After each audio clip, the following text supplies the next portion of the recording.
a lot of fun. The format is going to be that each participant gets roughly 25 minutes to work with all of those staff members, and we're going to be hearing advice from different composers and from Carl Lutschmeyer and myself at the end, give a little bit of the perspective from the singer and the pianist. So I'm going to introduce first our participants for today. They are, in no particular order, Jay Partey, Elizabeth John. Songs. And when Lena Mistry informed me that there was going to be this collaboration, I thought, wow, that is absolutely amazing, because art songs really are about collaboration. They're about collaboration between the pianist, the singer, and collaboration with the music. And I thought, well, hang on a second, why don't we try and get some composition going, as Nina's just said. So I think it's a wonderful opportunity for us to really up the game on collaboration. Now, in my preparations, I thought, well, I'll best find out what an art song is. One knows what an art song is because one's played them and heard them, but then you think, oh, could I actually define it? Well, I'm not going to go into any definition right now, because I'm go, and you may also hear my voice butting in just to keep things moving along if we need to. Chris is going to be first working with our first three participants, and our first participant is Srikanth Gnanasekharan. So welcome, Srikanth, and would you like to introduce yourself, please? Hi. Hi all, I hope you can hear me. All fine. Right. So, I am a pianist. I studied at the Royal Welsh College of Music and Drama. I've had lessons with Mr. Roger Owens, and I was also had composing lessons with Mr. Douglas Finch, and I still have lessons occasionally with him for composition and improvisation. Apart from that, I've had lessons with a lot of big names like Carl Lachmeyer here. So yes, that's my music journey so far. I've submitted 3 songs for this evening, and I've written these. These songs were set to poetries from the 19th century, and these are vaguely based on love and despair. So all 3 songs are in a way connected with love and what happens when you don't get the love you want.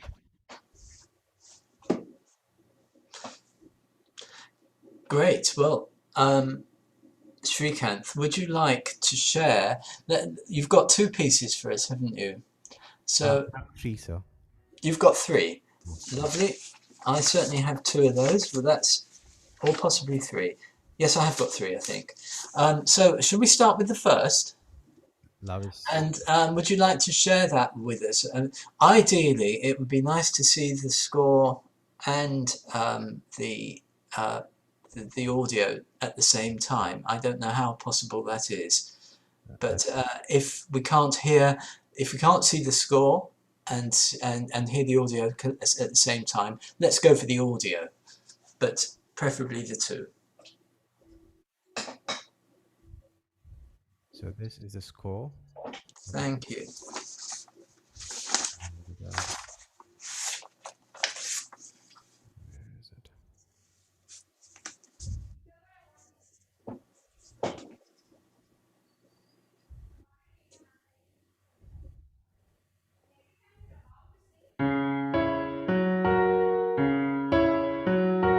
Love is enough, though the world be a waning, and the woods have no voice, but the voice of complaining.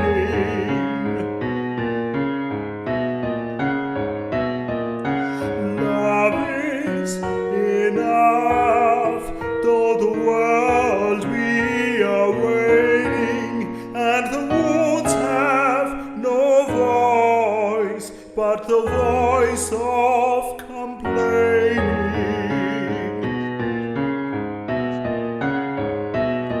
Though the skies be too dark for your demise to discover. The gold cups and daisies fair blooming thereunder. Though the hills beheld shadows and the sea a dark wonder, and this day draw a veil over all deeds passed over. Yet their hands shall not tremble, their feet shall not falter, the void shall not weary, the fear shall not alter these lips and these eyes of the loved and the lover. Great, thank you for that, and some really very interesting ideas there.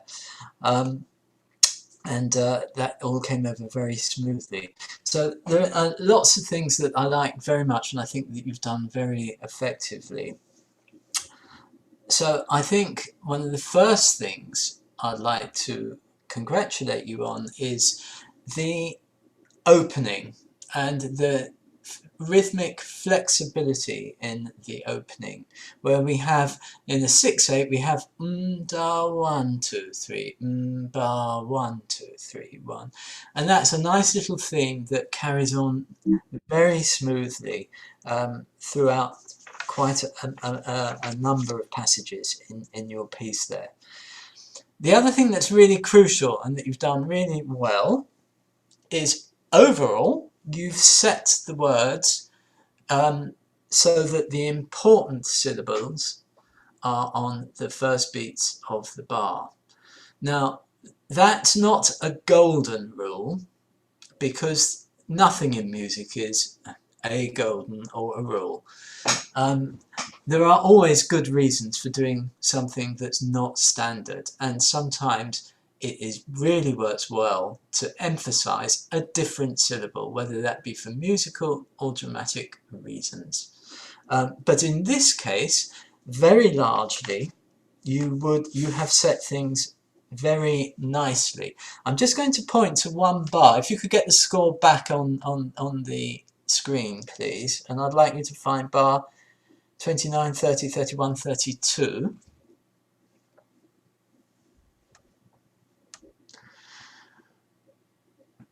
Now, I don't know how you can, if you can make that a little bit bigger, because I'm getting old. That's it. So if we now just look at wonder. Yes. Yes, sir. So there, I think it would be more traditional to put the D on the last note in bar 33 on the D sharp. Okay. So that your melismatic phrase is actually more open on wonder, because one says wonder, one doesn't say wonder, and so therefore there's a good sort of meaning behind that. This does help the sense of the words. All right, let's go back to the beginning. Keep the score up, which is really great. Do you want me to play the audio? No, I'm near a keyboard, so I'm just going to play a couple of bits of it, actually. So you can see in the first two bars,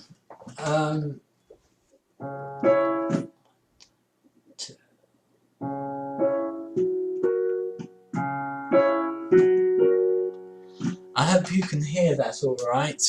Did you hear that? Does that come over? Yes, you can. Okay, so that's really nice there. Really nice open setting, or setting the scene is what I really mean there.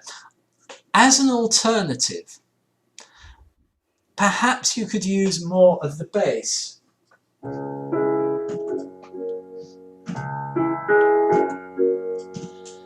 At times, not all the time. I like the simplicity, but sometimes, particularly when the voice is singing, to have a greater use of the bass, you are supporting the sound of the singer there. So whether it be at the beginning or later on in the song, you might want to use more bass sounds. I'm going to throw another little idea about it as well. The first bit is love. Love is. And love is a very warm word. It's a very warm sentiment indeed. It's more than the word. So why not? You can think about padding out the chords a bit. By that I mean adding notes that are not 1, 3 and 5. So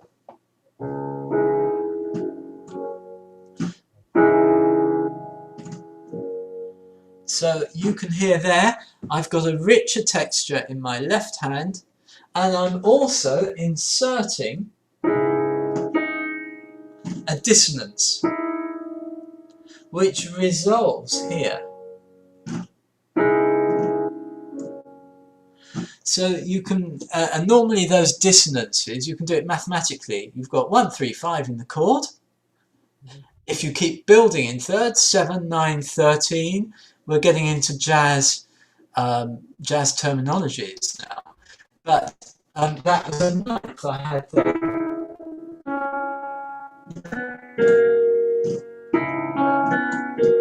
And then you can start to resolve those dissonances by step and create what I call harmonic colors there. So that's one way in which you can start to think about enriching your accompaniment. So the next bit I'd like to look at is bar 6. So if we can have that very clearly. Now I'm just going to play what you've got written in bar 6 there. Bar 6 and 7. 1, 2, and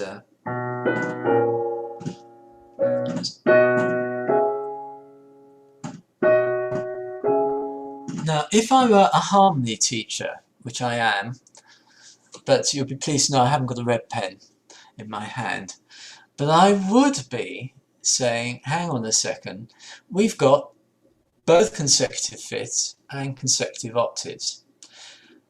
Okay, so we need to contextualize this.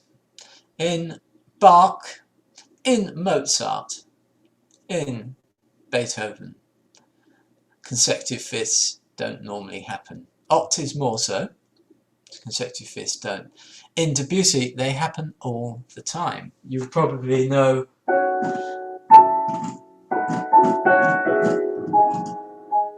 the prelude from the one of Debussy's suites. The exact name's gone right out of my head. How's that for you? But anyway, that's full of consecutive fifths and stuff. The reason you don't have consecutive fifths in classical harmony is because it draws attention to some very strong notes. So if I play bar 7,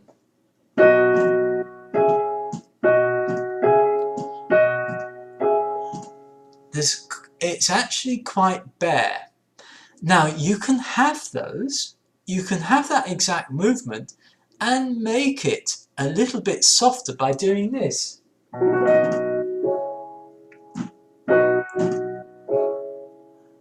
And I don't know how much you can hear of that, but I'm filling out the chord there. I'm actually making it very full.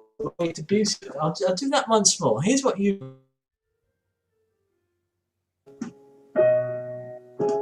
And here I go filling it out. Do you see? So it's something to be considered. Consecutive fifths and octaves, particularly in modern music, are fine, but they do need to. You need to be aware that they're happening, and you do need to be aware that the effect that they may be creating, and asking yourself, is that the effect that you want? Can we move on? I'm going to make one more point, and then possibly, I think, Nina, I probably ought to go to the next song. Perhaps, Nina, you'd let me know. Yes, Chris, this time is going to go very quickly, so we're actually going to give you a couple of minutes warning, and then we're going to hand over to Jimmy for a few minutes. That's fine. Okay, so I'll make my last point then, in bar 21.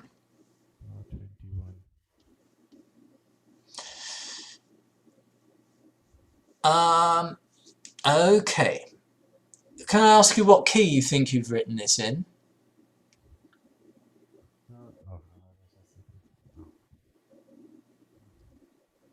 I've written this in Dorian mode. Thank you. That's great. That's excellent. Well done. Well done. Um, um, so you've written it in Dorian mode. So, and it's the same Dorian mode. I'm looking at the words. Through the sky, though the skies be too dark for dim eyes. Though the skies be too dark. Here is an opportunity for you to, instead of staying in the same place, let me just have a look.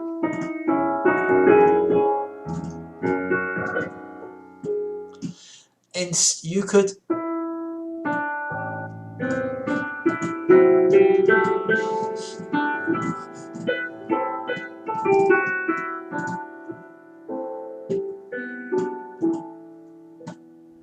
okay, so I'm using the same mode, but I've changed the tonal center, and that helps paint the words. In that case, though the skies be too dark, I've moved it from C sharp minor or C sharp Dorian to A Dorian.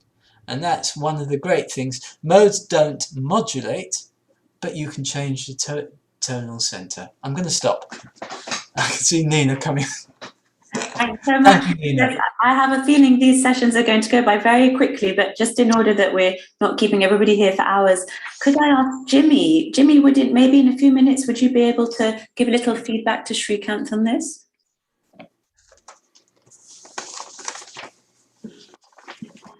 Okay, can you hear me? Yes. All right, great. Let me just get out of full screen mode here.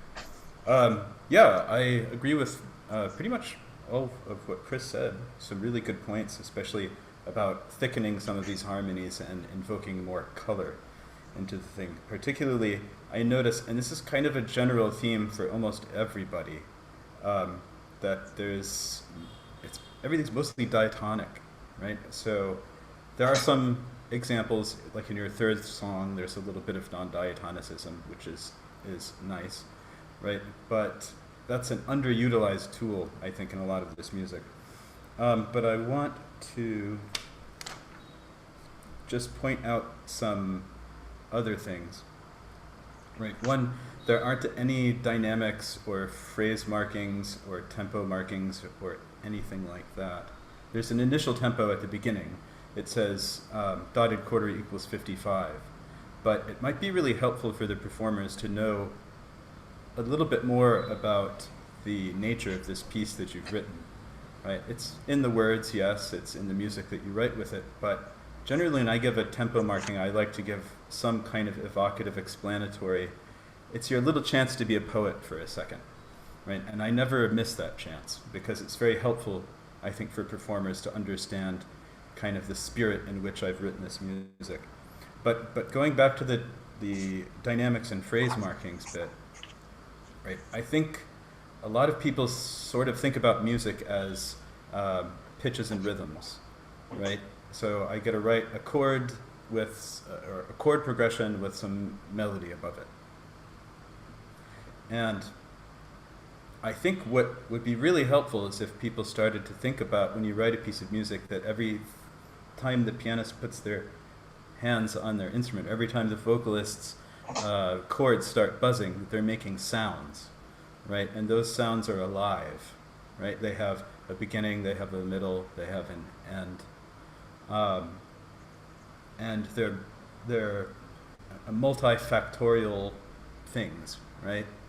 They have a dynamic, they have a weight, they have a color, they have a timbre, they have an articulation and all of that stuff. And they're grouped in certain ways. And there are lots of different simultaneous groupings that show up in a piece of music, right? So sometimes we tend to treat things like dynamics and articulations and phrase markings as not necessary in some way, or something that we can kind of do later on at some other point, right? But it's a good idea to start thinking about, when you make a musical idea, to think about the whole thing, right? The fullness of that idea and what it is, right? Because it helps you to think more polydimensionally or something like that about the sounds that you're making, right?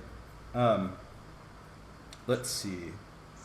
I wanted to say there's some spots where the vocalist is not singing the rhythms that you've written, particularly in measure like 6, 7, 8, right? Voice, but the, right? And I think the reason for that is that it's a kind of tricky syncopation that you've written, and it might be possible to clarify the rhythm a little bit more by possibly showing where every part of the beat is, right? And potentially even, you're using Sibelius, I guess? Is that right? Yeah, you're using Sibelius. It should give you the option of extending the beam over the rest, and sometimes little tiny details like that make it a lot more clear where beat structures fall, right? Which makes it a little bit easier for the vocalist to nail the rhythm that you're asking them to do. It's not a terribly complicated rhythm, but visually a little bit more help might do it. Now, in terms of something musical, oh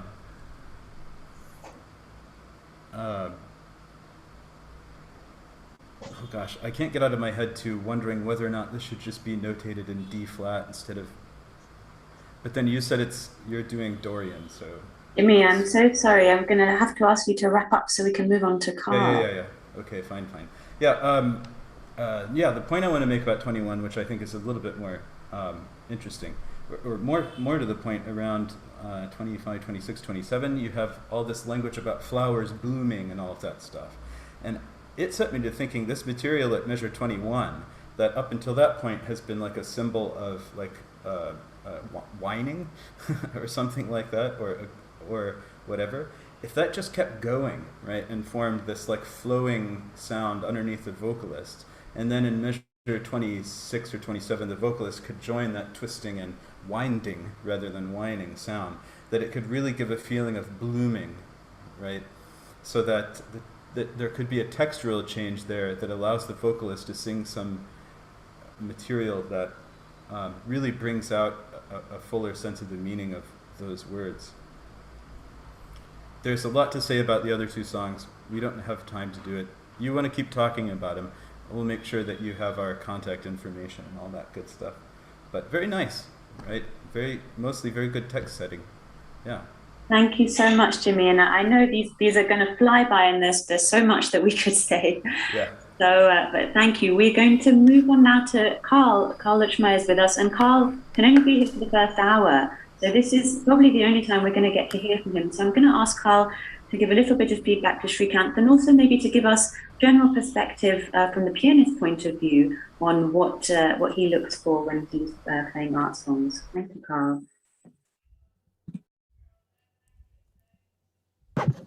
Thanks, Nina. Can you hear me? Great. Hi, everybody, and thanks so much, Srikanth. And I'll just tell Srikanth and all the rest of you that when I was a teenager, I used to have to produce one piece of composition a week for Chris Caine, who really put me through my paces for about 4 years as a teenager. So I feel for you entirely, and anything I say is clearly because of his mentorship and indeed his beration from time to time for my consecutive fifths, which abounded. But nice to see you too, Chris.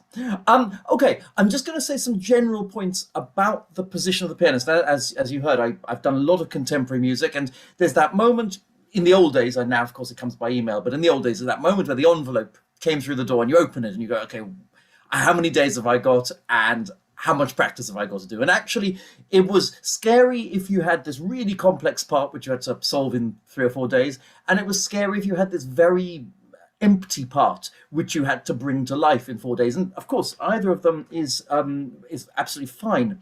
But what I would say to all of you as composers is, I think it generally needs to be really clear to the performers what the roles of piano and voice are. Is the piano, for instance, just there to set the mood, or largely there to set the mood?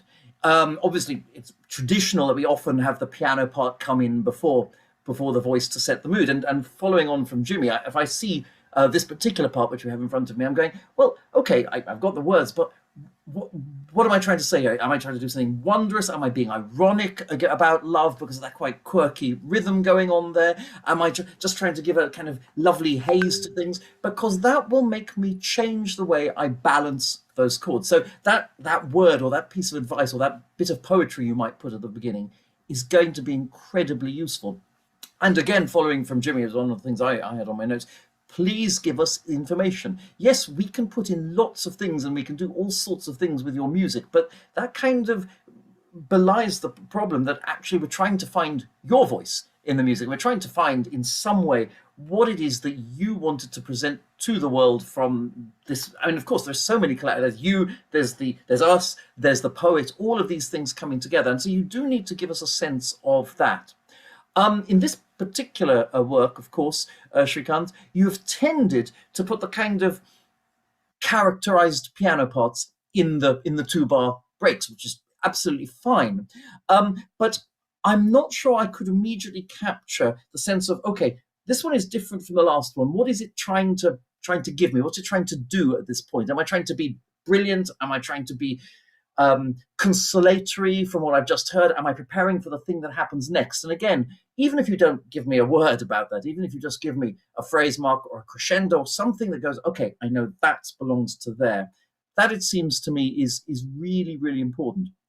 And for all composers who are not used to writing art song, I think there has to be a really clear understanding when you set out on this journey of what do you want your pianist to be. I'm talking from the pianist perspective. I think you generally know that the voice is giving us the narrative, giving us the story, the beauty, all of those things. But what do you want that pianist to be providing? And particularly, and I suppose it makes it more difficult to rehearse, but infinitely more musically interesting.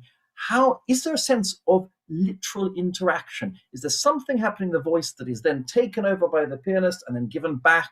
And is there that synergy, that coming together? And it seems to me that certainly, let's say after about 1830, I'm going to say, so I'm going to include all the Schumann songs, but maybe not everything before it.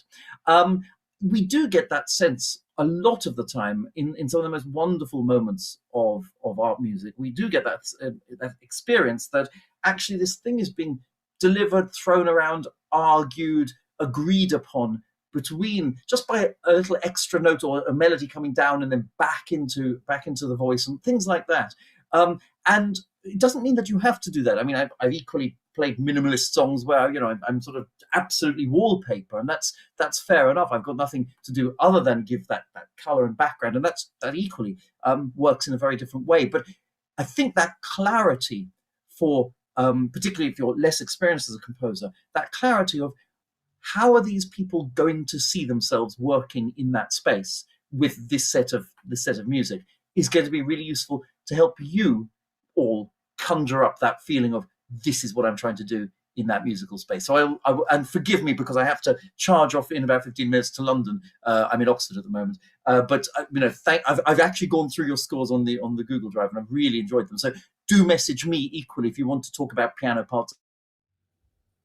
Set up a Zoom call later and we can chat art song piano parts. So I'll leave there because I've talked too much already. Thanks.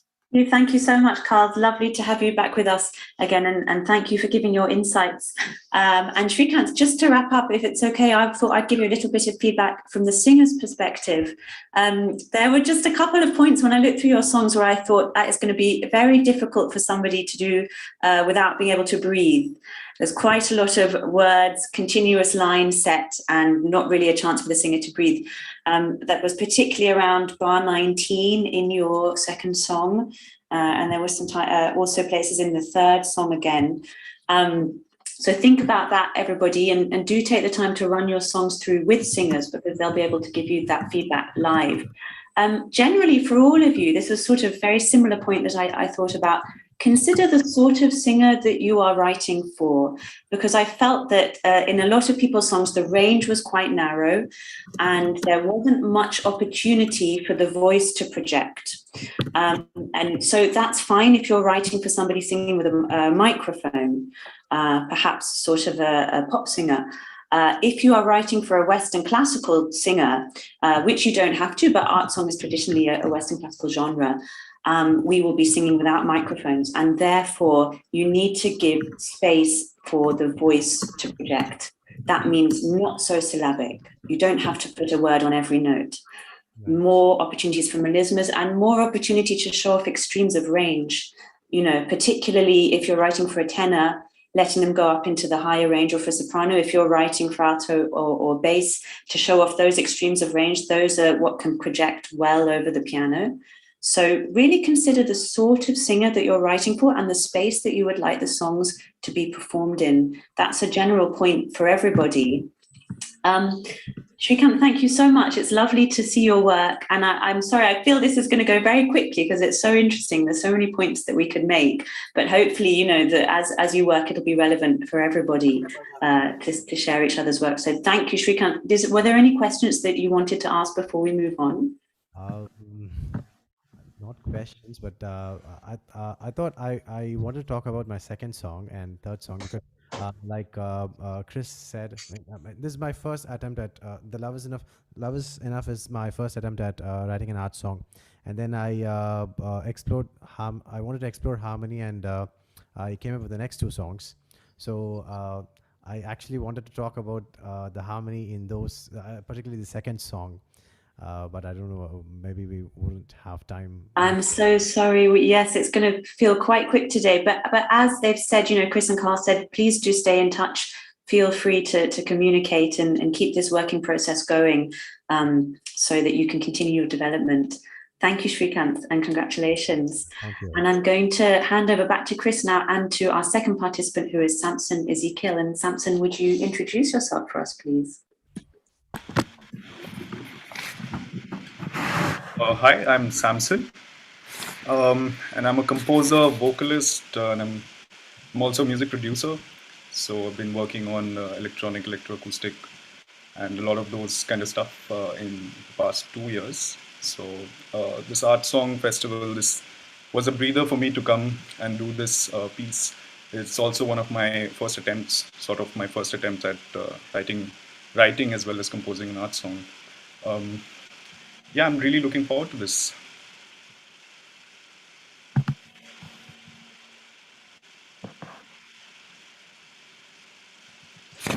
Great, Samson. Thank you very much for your score and everything. Really looking forward to working with you on this. So would you like to share it with us if you can, concurrently, sound and audio, score and audio?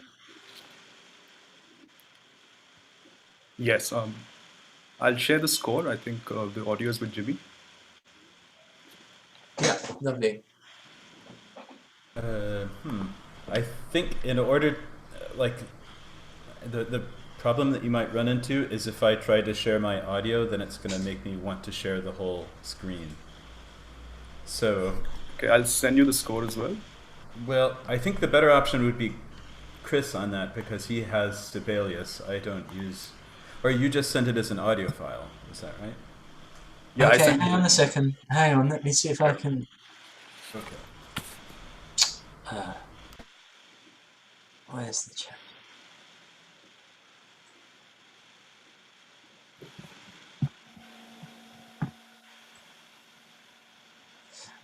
I think you're going to have to put the file back in. I can't see the file. I'm sorry. Just a second.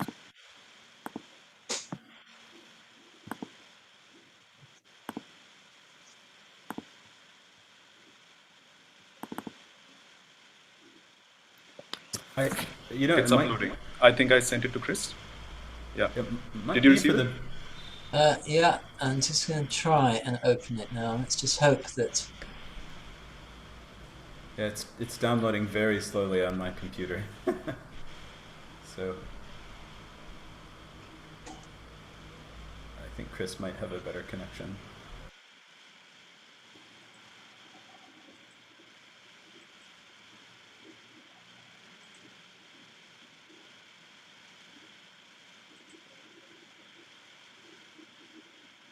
Right. Just bear with me for a second. I hope now.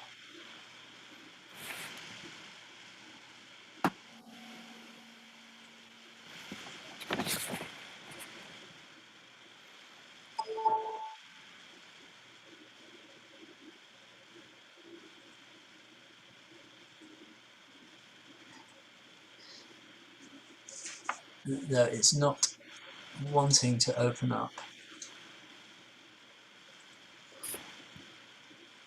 It could be maybe best if, Samson, you just share the sound from your computer. The sound quality wasn't perfect, but it was audible. I think so, yeah. Perhaps something you could share the audio and share your score. Yep. Thank you.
Great.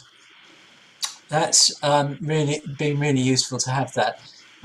My computer is having a complete and utter breakdown at the moment and is not responding, so I'm finding great difficulty getting your score up. So we're going to have to just manage while it sorts itself out. Can I just check that you can hear me okay? Yeah, I can hear you. Excellent. Okay, so I'm going to have to try and demonstrate without the score. So, the first thing I'd like to congratulate you on is your word setting. Again, as in the last one, you've really managed to get the syllables and the bar lines all aligned up. So, for instance, a place where light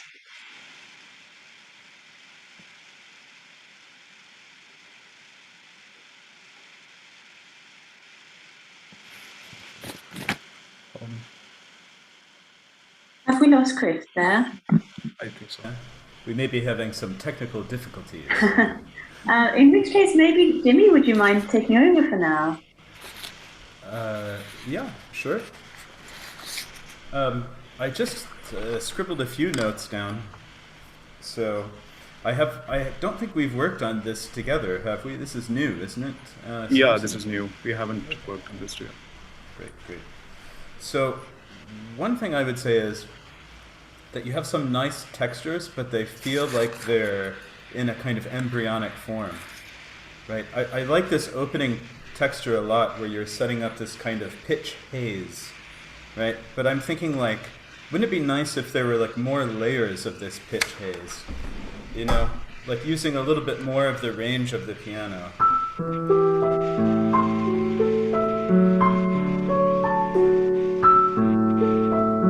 Right, something a little bit like that. Could you hear that okay? Yeah. Okay. Yeah, so mixing in some lows and some highs and all that stuff and having the baritone kind of emerging from the middle, right, would be really nice.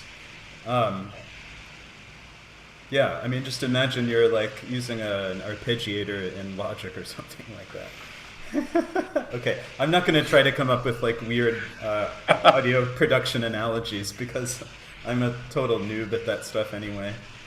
So that's one thing I thought, and then also in this spot in measure 23, 4, 5, 6, it says reminiscing, but like the text is really kind of in a sense flowering out, and I wonder if you could really have a version of the accompanimental gesture that you've written, but like open it up a little bit more, you know, instead of like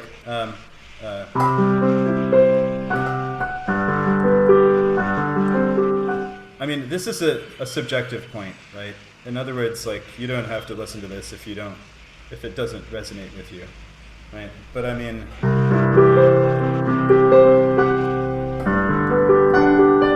right, just again, opening up a little bit of the texture of the piano writing, right? It's not so bad, but there's just a couple of moments where I thought that would be really nice. Let's see. I was also thinking, like, again, most of the colors here are all diatonic for the most part, and it could be really interesting to just pop in like a surprising, bold new color somewhere every once in a while. I won't tell you exactly where that needs to happen because it takes more time than like 2 minutes to figure that out, right? But just think about that, you know? And the last thing is the ending is like, you know, ta-da. Right? So sometimes when you're studying a text that's like really meaningful to you and has a big emotional import to you, it can feel, you know, you want to just like, emote all over the place, right? Or you want to like provide this very clear emotional answer, right? But sometimes it's like too direct or too much or whatever, and it becomes, you'll forgive the expression, it becomes a little cheesy, right? Everything is unknown, right? So I kind of want there to be a little more mystery harmonically at the end of this thing, right? The text is where everything is unknown, but the harmony and the way that you've said it says where everything is known and figured out and zipped up and ready to go. Right? So that's my feeling there.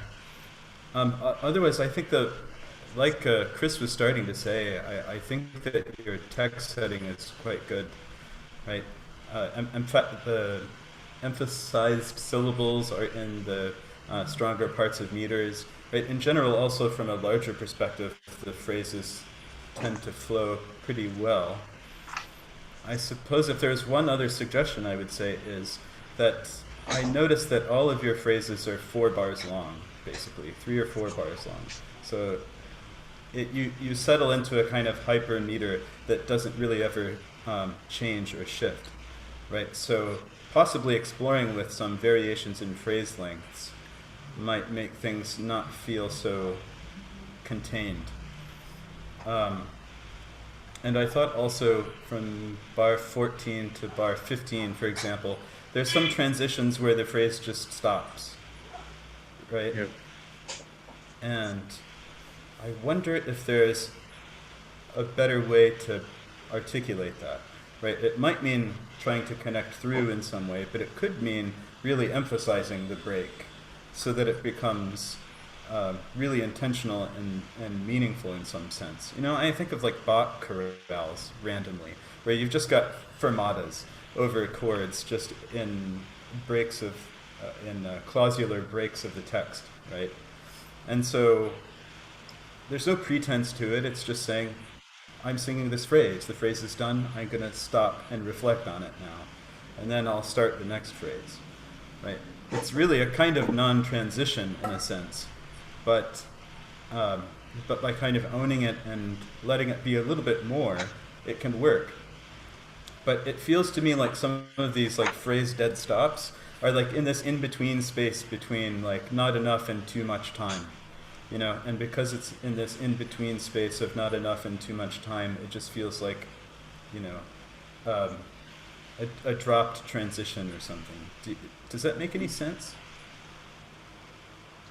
Yeah, I mean, I was going for something which sort of extinguishes and suddenly comes back to life. So I think that was something I was trying to do with the pauses. Yeah. Well, there are some other things that you can do with texture and tempo and stuff like that to get a little bit more of that effect. And of course, you know, it needs to be said that we're listening to like a MIDI realization of this, so this is not what it would sound like if actual performers were doing the thing. So. Amy, thank you so much. I see that we have Chris back on the call. Great. Glad you've made it back, Chris. I wondered if I could just ask Paul to say very few words, because I know that Paul's then got to go, and then we'll hand back over to Chris. Sure, yeah, absolutely. I mean, just 2 or 3 things. Firstly, I really like the fact that you've not been afraid to sort of allow the piano to encompass the singer and be on above, below, and that you're not always in the same range, and sometimes we're quite high and sometimes we're much broader out. And I think that works really, really well. I enjoyed that very much. And I think also the various textures you have are interesting. They kind of work. They bring a very clear character to each section. What I would say is, I mean, sort of following from Jimmy's point, the sort of 3 or 4 barness of it, it is a bit like you've got these various ideas and suddenly we immediately change from this idea to that idea, either without a sort of continuity, and they're like, that's fine, we can do that. But I was dying when I first read through this song for some of those things to come back sort of interlinked or on top of each other or intertwined as we got to the end, to get that sense, or that we've done a journey rather than we've had discrete blocks. Of course, having said that, Messiaen does a very similar thing and does it amazingly well in his compositional style. So, you know, it's what you want to do. But I think it's something you could think about, certainly. I think the other thing is, again, you have, I mean, you've said, right, for instance, at the opening, that it's solemnly, and of course we do get the sense that the whole thing, rather than just the voice or whatever, will be solemn.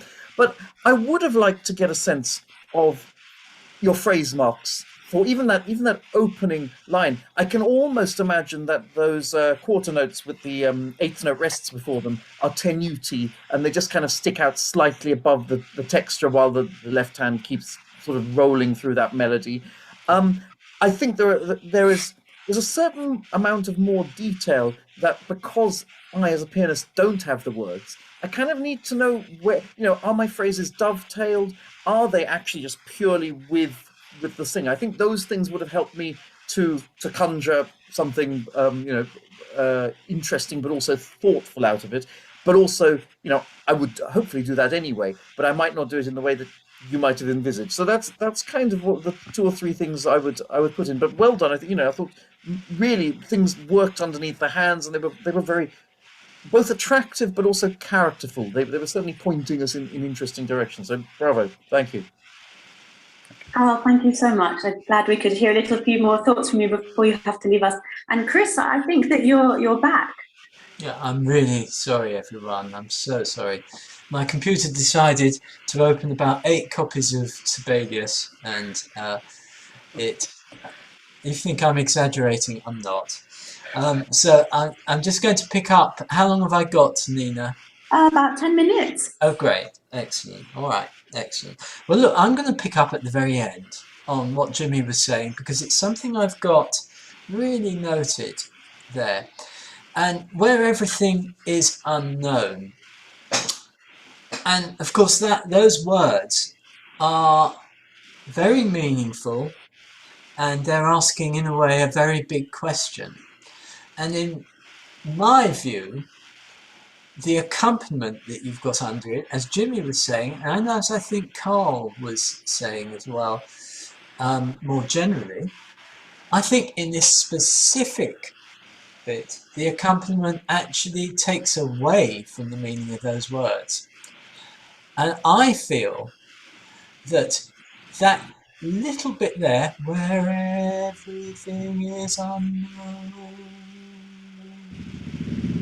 could actually be unaccompanied. Do you need the piano?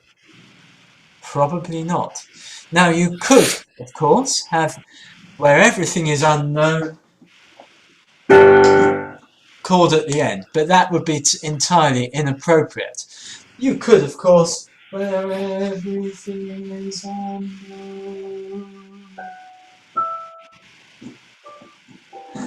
There's all sorts of approaches. There's not one answer to it. It becomes an aesthetic judgment. But I think the piano needs to be rethought at that little stage there. If we could go back to the beginning, please. Bye-bye, Carl. Great to see you. Great to see you. So if we go back to the beginning, I really like what you've done at the beginning. I think there's one little thing that you could make it even just a little bit more, not exciting, but mysterious. So you're starting...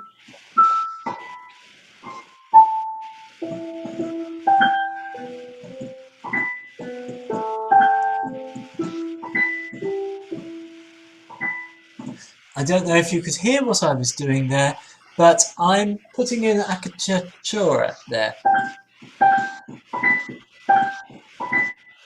And it's a very simple device that is adding a bit of light to it, a bit of colour again, so it's coming back to colour. Bar 5. You've got as fire burns and sings. Here, just whether this be cheesy, I don't know, but we'll give it a go.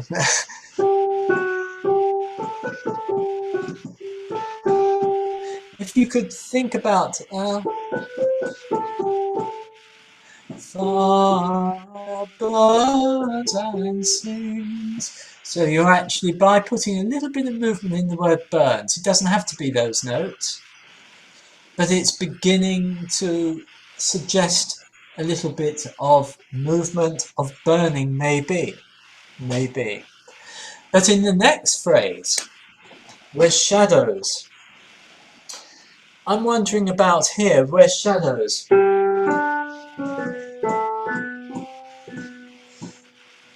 Again, the accompaniment, why not? Where shadows are. So you have put it up an octave.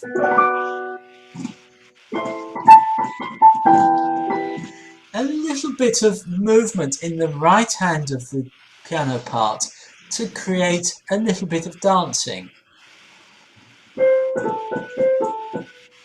That sort of thing, and you could relate it to burn.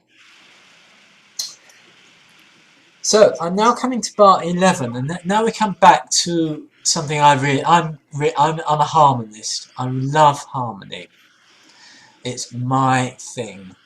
So, if I were to play what you've written and just condense it into chords, you've got this.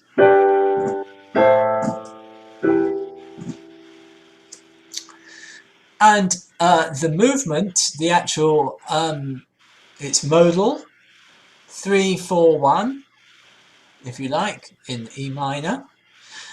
It's a modal thing. That's a particularly kind of pop music way of expressing those chords. Everything is going in parallel. And it can be very effective, but it can also be effective to have your movement coming in like this. Right hand coming down, left hand going up.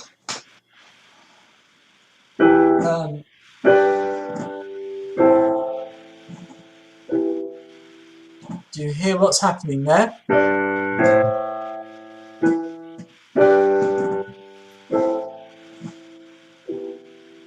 And that would be a more classical expression of those chords.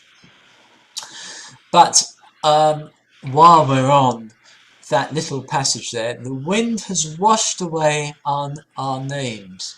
And here, either wind or washing, if you had a little bit of movement, textural work in the accompaniment.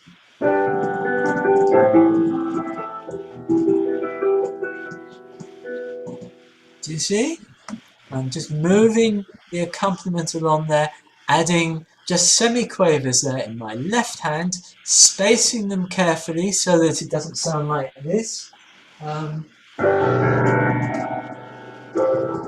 So careful spacing.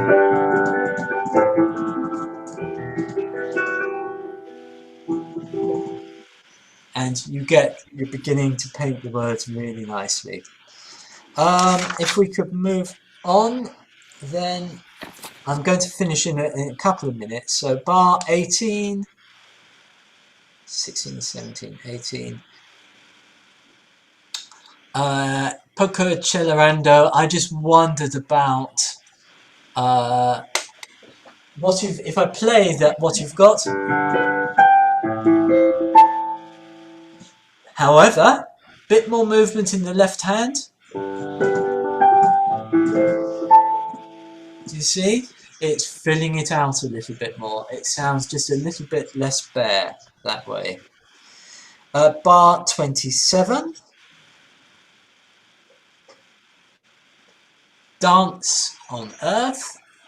There you can use the little bit of painting, the words, a little bit of something going on in this. What's the chord?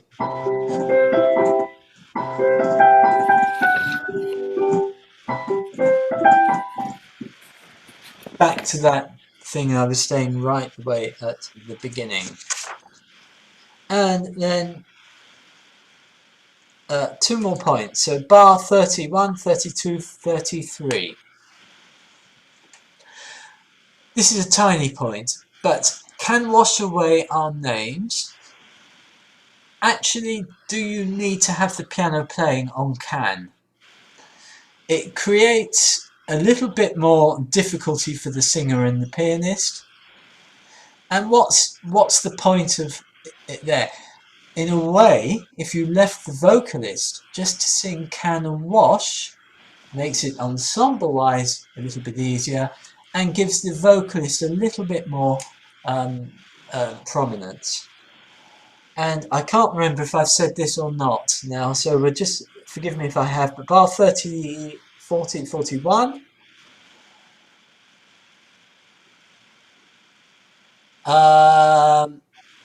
And light will know our names. Why not take that up an octave?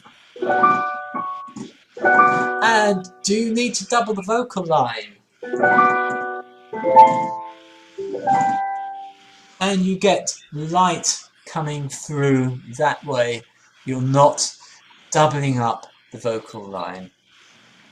I think probably, but I must just say, so many good things, and as Navratilova, I'm a tennis fan, okay, and I like Martina Navratilova, and Wimbledon's just finished. On Wimbledon, they were watching a match, and there was a player who had a really grim face, you know, and was losing. It's all going badly. And she said, you know, I'm not going to do the American accent because I can't, Jimmy, sorry. But but she said, you know, you've got to enjoy the journey. And I think in music, we're never there. If we get there, we're probably not in the right place to be. So we're always trying to find ways of improvement. We're always, whether it's performance or composition. Yes, I'm going to rethink that little bit there. So lots and lots of really good ideas. I hope you enjoy your journey. Chris, thank you so much. Absolutely wise words there. I think that's all why we love music. We're never finished with our journey and with our learning. Nathan, I just had a couple of points for you, if I may, before we move on to Advait. I know that you're a singer as well, and I could tell that by the way that you've set it, because it is very singable in ways that Chris and Jimmy have explained in greater detail. I had to sing through it today, and it felt very easy to sing and very lovely to sing. So congratulations for that. There were a couple minor points, couple of parts in the underlay where you've put the words, the text in, where it's a little bit confusing to read. That was bar 10 names and bar 26 place, but that's just, very minor how you type it out. But consider how it's going to be for everybody to read. I really appreciated that you've given us dynamics, you've given us a lot of performance directions, which is wonderful because it helps us to understand what you want from the performers. The last thing I was thinking was, I can see that you've worked on developing the piano part as you've gone through, and I wondered if you could maybe develop the vocal part a little bit more. At the moment, it's got a little bit, as Chris was saying, feeling of a pop song, or I was thinking feeling of a folk song, which is lovely in itself, and we do sing folk songs as part of our song repertoire. But it would be lovely for the singer if they felt that the vocal line was a little bit more developed, I think. What do you think about that, Samson? And would you like to ask a final question or give any feedback? Oh, I just received a lot of feedback, and I'm just thinking about all the stuff that I just learned. And yeah, I mean, I don't really have questions, but yeah, I mean, the text, I think, was a difficult part for me because I didn't have a text to refer to, and I wrote it as I was making the composition. So there were times when when the text was more important for me, and there were times when the melody was more important for me. So I had to sort of find a balance between that. And I think, yeah, I mean, I've learned a lot, and I'll really make the changes and reconsider a lot of things. But yeah, thank you. Thank you, Samson. And I think that's a really interesting point, whether you consider the text, whether you can consider the melody, can they somehow be part of the same thing rather than being seen as opposites? But wonderful to see you again, Samson, and thank you for participating today, and congratulations. We're going to move on now to our third composer. He is Advait Mahesh. Welcome, Advait. And would you like to introduce yourself, please? Hi, I am Advait Mahesh. I am a composer and a music producer and a pianist. And I've been composing for the past few years itself, and I'm in my final year of KM. The piece that I'm going to show is part of a larger musical / operetta that I'm writing, and it's sort of an aria, essentially, in the larger piece itself. So I think, hope you like it. Yeah. Great. Well, I'm really looking forward to hearing this again. I've listened several times to it and was really pleased to get the YouTube. I have to say, the YouTube clip has really, really informed me as to the intentions of your score. And I think, I'm impressed by such a lot of this work, really a lot of hard work there. I think without further ado, we need to try and hear it. This is a complex one to hear, isn't it? Are you able to... I'm very hesitant now to touch anything on my computer at all. Are you happy? I mean, I think we can look at the score. Whether we can hear the score and the audio in a meaningful way together, I'm not so sure. What's your feeling about this? So I'll be... I'm planning to share 1C, the second song, essentially, because it's slightly a bit more easier. I mean, well, okay, if I can, okay. So could we do the first though? Yep, sure. I mean, I'd like to do the second. What I have to say about the first a lot I have to say is about the second as well. I think they're both really good. So, but Chris, if you can, that would be great. Chris, sorry, let me just say, I'm happy to turn my comment time over to you for this because he's my student right now, so he gets plenty of my comments. So why don't you just take my 5 minutes as well, if that helps? Okay, well that's great. Then in which case, and I think our audience would very much enjoy hearing both. So it's over to you. I'm going to have to leave the technology to you. Oh, yeah.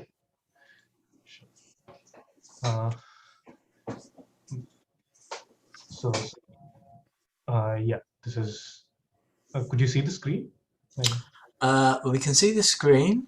Yeah, okay, so I'll just... And if you can get the score there, perfect.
Great.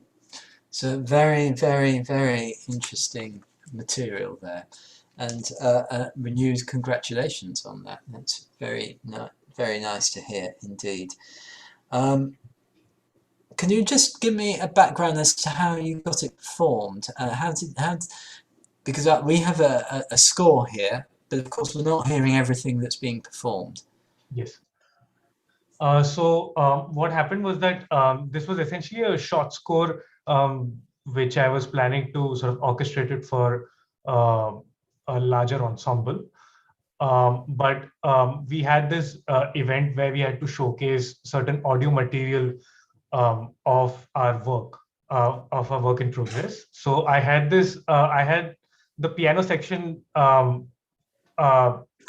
roughly orchestrated on my DAW with certain instruments that I preferred, and I had a singer sing the parts for it. So all the instrumentation is basically from a DAW and the singers. So the it's not a live performance. It's actually sort of put together on Yes. computer-wise. Yeah, I hope you gave your singer a very good reward for all her work. Yes, I did. She really, really, really deserves it, because that's hard. So the first, do you know what a defibrillator is? Yes, I do. Good. You probably invented them in India. But I can tell you that if you went to the Wigmore Hall in London, and it was you were going to hear an art song concert, The average age of people going to art song concerts are probably older than I, and they'd probably hear this, and you'd need to get the defibrillator out. They would not be expecting to hear this wonderful music. It's of its own genre, and perhaps at a stretch there are elements of art song in it. But that doesn't make it, that's not a criticism at all. It's, you know, one has to be very eclectic with music. So what I really like about this is I like the contemporary jazz feel. I can hear that coming through. I'm not sufficiently acquainted with any of your own traditions of music to say how much you've put in there.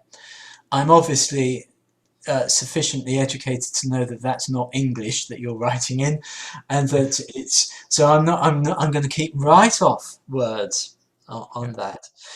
But I am sufficiently knowledgeable enough to know there's a lot of jazz in it, rhythmically. There's a lot of jazz. And it's a contemporary jazz style in many ways. Lots of complex tonal intentions there.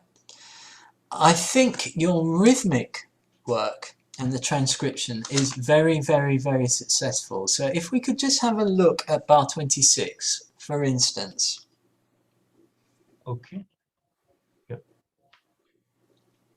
Okay, and actually not bar 26, the whole of that page, if you could just squeeze it up a bit.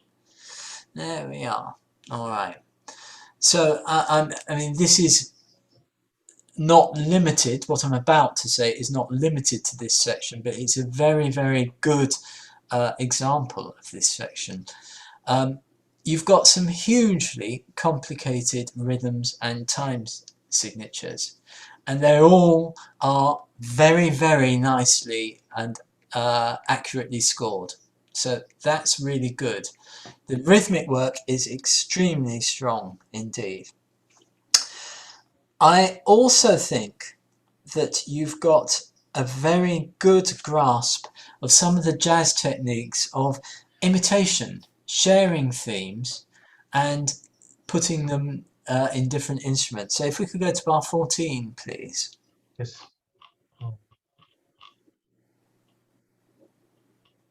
Yep. All right. So immediately you see, you see in the vocal part and in the piano part, or the instrumental part, you see some doubling octave movement there of that particular theme. And that theme comes back, you know, it's sometimes in entirety, sometimes there are little bits of it there. But that's a very stylistic thing to do in this style of composition. And if we can look at bar 21, please.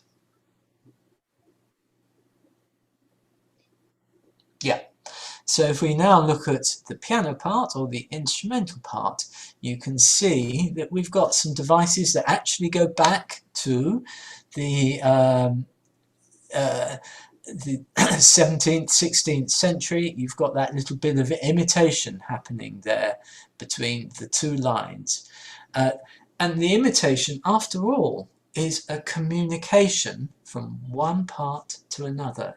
They're not independent lines, they're talking to each other. It's a communicative device, and those are particularly effective. And I wanted just also to congratulate you on your bar 20. I've written something down about vocal things. Yes, so we're getting a few different vocal techniques going on there. A fairly straightforward one in bar 20. And then if we move on to 37, it's a little bit more subtle. Yeah. And we can see that repeated. I can't get the words up in front of it. I can't see the words there, but you've got that B flat to F that is repeated. And you're almost using the voice there as an instrument, that would be very, very unusual writing in a part song or an art song. You just wouldn't get a voice doing that, repeated that way. It's not a Western classical harmony device, but it's a very, very effective one, and I'm really, impressed by what you're doing with the vocal things there. And as I say, your singer did a marvellous job. Really good, because it's very hard. It's hard. So I just want to come now to a little bit to the score and the recording. Oh, sorry. Yeah, notations on the score. So where I've got some suggestions really, and I know that now you are in the final stages. This is a piece that you're submitting for an important exam and things. Yes. But we're on that journey, and so don't worry about this. I'm saying it, I'm criticising a piece that I think is a good piece of music, a very good piece of music, so I'm positive about it. Your score, the short score, falls short of the audio recording. So when I first looked at it, when I look at the piano part, and this goes back to what Carl was saying, you've got to be really very specific about all sorts of things, the textures. And I think that as a short score, it doesn't quite do the audio file justice. So I think as you work further, if it is to be a piece that is performed and interpreted by performers, you're going to need to work quite a lot harder at getting the accuracy of your notation down. So if I could just have a look at a couple of very specific points, please. Could you find, where's the chord? Sorry, I'll be with you.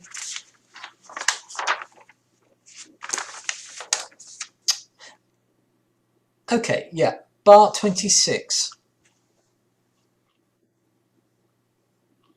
Yes. Yeah. Now, the fortissimo, fifth beat of the bar. Yeah. All right, we're in D flat major. Hmm. You've written it in D flat major.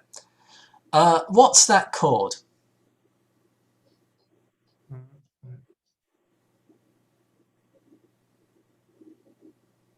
It's essentially a G sort of thing, right? You've got a D in the bass. Yeah. So, yeah, I mean, if you don't know, just say.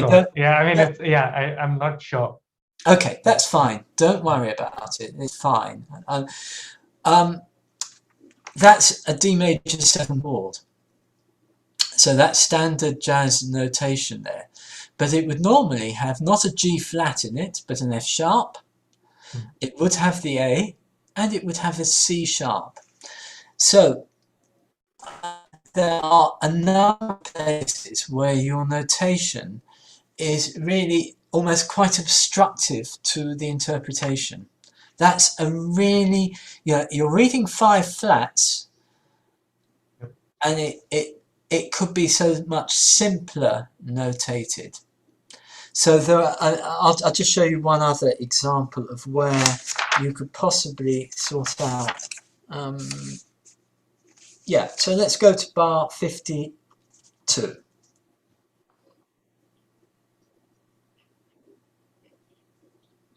Yeah. And if you look at the third beat of the bar, you've got D, C, G flat, and A. Actually, that's just a very simple D7 chord. So the G flat should be an F sharp for ease of reading.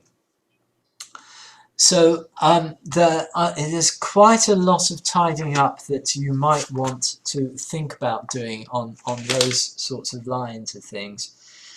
I wonder about, you've written it in D flat major, and fundamentally it is kind of in D flat. That's where the tonal center is. But sometimes, particularly because yours has a great atonal feeling about it. I mean, you're not using straight jazz vocabulary here. You're using a mixture of more 20th century sounds and jazz. So you can't call it quite jazz. It's very jazz influenced, but it's got other bits going on as well. And sometimes it can be easier to forget the key signature and just to write it without any notes at all, if it's, without any accidentals in the key signature. So the next thing I want to mention is if we go to bar 13.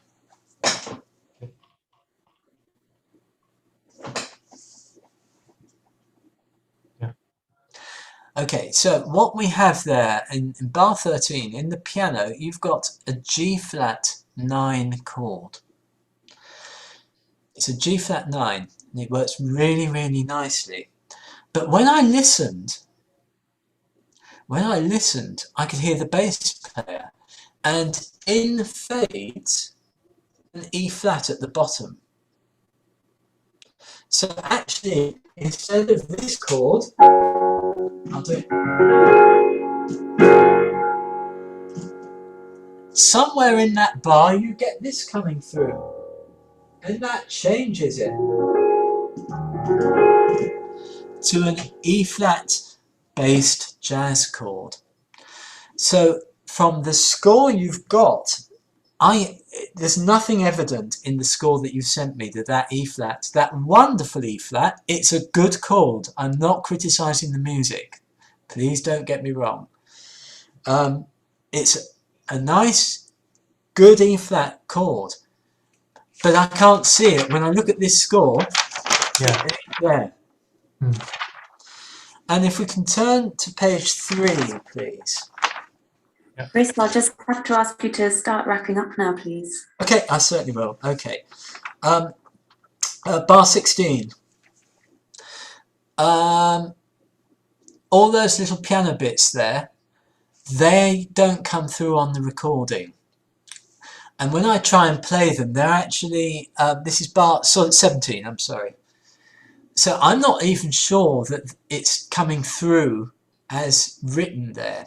So I think there's a little bit of work that you can be thinking about. Listening to the recording, what are the important things? So I think as you score this out, think of a jazz chart. Try and use shorthand where you can with jazz chords. Where they are atonal, then you absolutely need to notate things. But otherwise, try and transcribe as much of it as you can so that your score is a full version of the the audio file. And if I can just say one thing, I'm sticking off a little bit on aesthetic things, particularly as you're about to submit for a file. I think it works really well aesthetically. I think there are elements in that, for instance, the very last bit where you've got that bass little bit there, that little bit, that's something that you could make more of. And you could possibly make more of the continuous sort of almost jazz vibe. This is quite, it stops stopping and starting, and it's effective as such. But you could actually have more sustained jazz vibe bits. Maybe if not in this piece, it's something you can do elsewhere. But congratulations. It's been a challenge for me to look at it, but I've enjoyed it, and I wish you every success with it. So much. Chris, thank you so much. Advait, congratulations. I just wanted to give you a little bit of feedback from a singer's perspective, if that's okay. Yes. Really interesting piece of music, really enjoyable to listen to. I have to say that when I looked at the score first, as a singer, I go, oh my God. This is going to be really, really, really, really difficult. When I listened to it, it was a joy because, yeah, I would agree with Chris. I think it would be a bit of a stretch to call it an art song. You described it as a sort of operetta / musical, but it's really lovely to hear all the fusion of different genres that you've put into this, and it's got so much energy. It's really, really exciting. So I think you have to consider, if you say musical operetta, what struck me was, are you intending your singers to sing with a mic or not? Are you intending them to move around on stage? How do you envisage it? Because at least the first song is incredibly complex, very, very difficult for the singer. And that's something that would be difficult to pull off if they were just standing still, in the middle of the band with everybody able to really, really focus. If you're wanting them to move around and act and do all the rest of it, it may be nigh well on impossible to do live. So it'd be something that would be really interesting to workshop with a group of musicians, with a singer, and see what's actually possible for people in the moment. Maybe that you want to consider it as a piece to be recorded. If it's something to be performed live, you may need to make it a little bit more accessible. I would love for there to be translations. That's something that we don't have. So we don't know what we're singing as we look at the score. That's a fundamental thing for the singer. We've got to have translations. And I just noticed in your second song, I don't know if you're able to screen share again briefly. Yeah. We didn't listen to your second song. It's very different from this one, actually. It's much calmer, much more lyrical, and you've got a duet for soprano and tenor. I just wrote bar 28 in your second song. Yeah. Consider the tenor. If you can go to bar 28, and I believe what it was this poor tenor had lots and lots of, sort of uninterrupted. Where is your singer supposed to breathe, Advait? It's written as for an instrument, yeah? You have to consider how, and that's also very high to keep going up to these G sharps. Piano is quite tough. It's quite a big demand. So I would say, because this goes on for quite a long time, this pattern for the tenor without any rests. Yeah, that may be something that's not possible to do live. You need to consider how you're going to get the best sound from your singers, because we're not instruments. We have to have little rests. We have to have chance to breathe. We have to have chances to sort of reset our larynx before we go back up to the top again. So it's really, really useful to workshop this with singers live. And what was lovely to hear was the recording on this second one. There were a lot of, are they sort of Hindustani, traditional Hindustani inflections that the soprano was doing? Yes. It was beautiful. It's something that wouldn't have been apparent to me from looking at the score. So that would be something you could put in, either that you would like to have a singer that is trained in that so that they can put in those inflections naturally. Or, I don't know if that's something that's possible to notate. I would imagine probably not. But it's interesting to think about who you're writing for, who you're going to get the best performance of your work from. But I really love the contrast between them. I think really, really interesting. And congratulations to you. Have you got a question to ask or any feedback before we move on?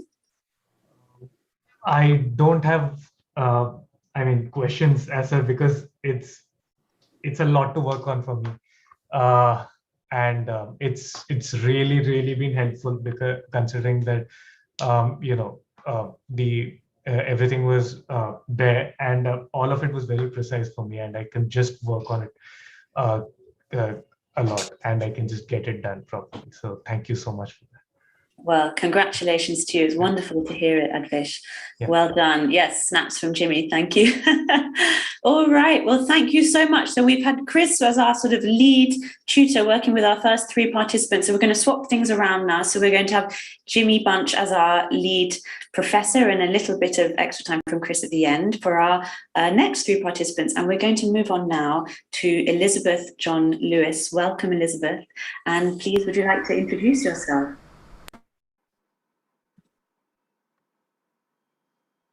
Hi, and so I'm Elizabeth, and composition is very new for me. I joined Chris Caine's classes last September and carried on through the sessions of this year in January and in April. And I found them very rewarding. There was lots to learn, and there was also a lot of fun and very high value for his classes. And if it were not for those classes, I wouldn't be here today.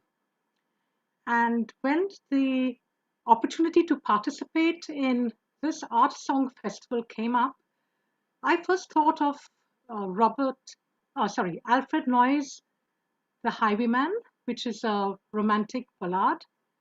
And it appealed to me for its vivid imagery and dramatic content. I discussed it with Chris, and he suggested I take a theme and perhaps compose 2 or 3 contrasting ideas. So I immediately thought of my own childhood and the wonderful books I had grown up with, and Dr. Seuss came to my mind. And so I've selected a few paragraphs from his sleep book. It is a bedtime storybook to help children, to put children to sleep. And to support my composition, I'm showing a few illustrations and the text to bring out the magical and the nonsensical quality of his writings. And this is my very first composition for voice and piano. And I hope you all enjoy it. Shall I go ahead and start with the share Please. screen of the score and the playing of it? Yes, please.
thank you.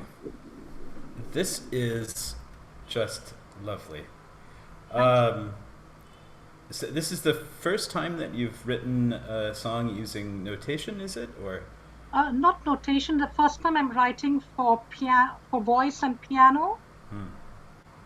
well, the first thing I have to say is, well done, right? This is a very, very, very good first effort in terms of managing textures and things like that, balancing between the piano and the voice, giving the voice some interesting things to sing as well. I think I may try to take over sharing screen if that's okay, so that I can just move a little bit more easily through the Yes. through the score. So So would you mind? Okay. Do I stop great. share? Yes, please. Okay, great. So let's see here. I think this is what we want.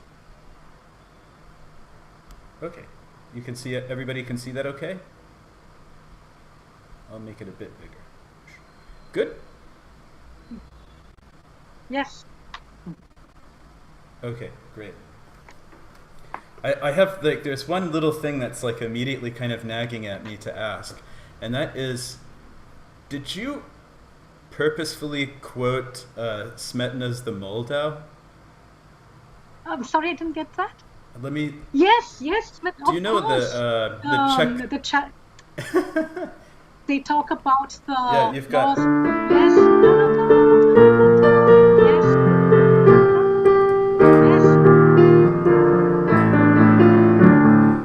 I heard that and I was like, that's Smetana. Yes. Right, so and that you was know, it was came that on purpose, or? immediate. It is very interesting in composing this that I worked completely at the piano with no score. I was fairly familiar with the text, and as I took each part of the text, the tune came. I mean, I didn't think, oh, now which composer should I think of? Smetana just came. It happened like intuitively or instinctively. I don't know what the word is, but that's how things like this. Most of the composition worked out that way. I've used like Wergmüller's, Opus 100, then a jazz piece, Black Coffee. Yeah. Marianne, Jingle Bell Rock. It felt very much to me like there was some kind of like, I was seeing a bunch of quotations through gauze, so I don't mind that so much. I mean, I don't think like the I don't know if it's okay or not, like. Well, I guess the only thing you have to worry about is like legal stuff. So yeah, if the Moldau is still under copyright, then you might have to think about that. But that's not really our concern today. Yeah, the thing I will say. So I think about that. Yes, and I don't know. I don't know enough. I know about all that. Yes. Fine. Yeah. What I will say about including a quotation like that, especially if it's something that's very, very, very recognizable, right, is that for the people that recognize it, it'll do two things. Right. One thing it'll do is say, what does she mean by this? Right. So I'm very familiar with Smetana's Moldau, and I've got all these memories of it and all this kind of stuff. And she's telling me to download all of those meanings into this piece. Right. So that can be a kind of double-edged sword. Right. On the one hand, it can be a really powerful way to enrich and strengthen the senses of meaning that you're creating in a piece of music, right? It really is like sort of like putting a plug-in meaning in your a meaning plug-in in your piece or something like that.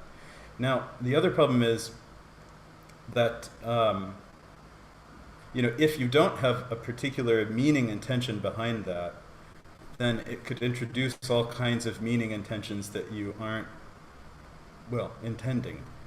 Right, and usually that's not a big problem, but it's something to be aware of. The other side of this that is, I think, a bigger problem sometimes when you make a quote of like a really well-known piece is that it can be very distracting, right? So for like probably a minute after I heard that, and I was sitting there in my brain thinking, is that what? I know that. That's Smetana. During that time, I was ignoring the rest of the music that came after it, right? So it's a trade-off, right? Whenever you involve a really direct quote like that, there are some real benefits that you can get from including it, but it can cause some problems too. Oh. Right? Yeah. So, and it's really only a problem if it bothers you, right? And it's really only a benefit for people that recognize the tune, I guess. But, this is the really nice thing about art song, is that, there's all this history and relationships and culture buried in each art song, and each person is going to interact with it in a really different way. So I think it's very wise for a composer to be well aware of the way that what they're doing kind of fits into, different, what do you want to say, ideal readers or ideal listeners or something. But let's step back. That's a little bit too... Okay, but that's the very first thing that kind of hit my head when I was listening. When I listened all the way through to this, I was just like, is that Smetana? Okay. The other thing I want to say about the overall form here is, and it reminds me of another piece, which I don't know if this is a reference point for you, but Antiferne Geliebte. Does this make any sense to you? The Ludwig van Beethoven late vocal leader cycle, Antiferne Geliebte. Right? Jimmy, I'll just give you a 5-minute warning. Oh goodness, okay, I better burn rubber here. Okay, so the reason why I mention that is because Beethoven does the same thing as you do, which is to say he piles up a bunch of songs continuously, one after the other, and there's no real break between them. Yeah. And I have to say, I don't really prefer that either in the Beethoven song cycle or in this circumstance, because I like to put each song in kind of an attentional pedestal so that I can pay attention and hear that song in its full context. And when I'm like, oh, we're moving on to the next one, it kind of violates that sense of me wanting to be with that particular bit, right? So you might consider just splitting these off into little separate scores for each song. There are a couple vocal things that I think Nina will mention, and maybe I shouldn't, but I have to point out this one in measure 54. There's a few spots where you treat the voice like it's an instrument, as Chris, I think, was saying before. And at that tempo, this thing in 54, the vocalist won't have time to actually activate their, or they won't be able to make a distinction between those notes. Right? So things like that move a little bit fast tempo-wise to be articulatable. Right? Maybe Nina could talk about an alternative approach to getting the effect that you're going for. I have another question for you. Oh goodness. I'm going to just start spitting out comments right now because we don't have a ton of time. We can talk again later more fully if you want, of course, but around measure, so 31, 32, 33, so you get this kind of next song, right? Right now, 40,404. What I want to point out is when you go to creatures are happily, deeply in slumber, to me it sounds like really this is 4/4 instead of 2/4, right? So you could profitably get rid of these bar lines, right? And that will not necessarily work for everything,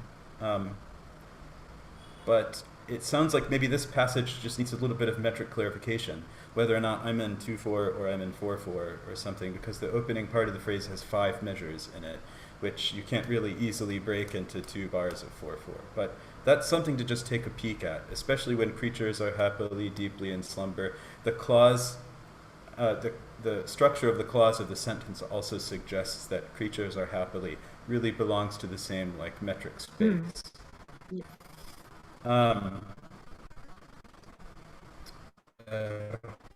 So is this intended to be sung by children? Is it to be intended to be sung by an adult to children, or is it intended to be sung by an adult to adults about childhood? Which one of those 3 things best describes this? I had in mind for an adult singer. Okay, singing to children? Singer. Singing to children or singing to adults about childhood?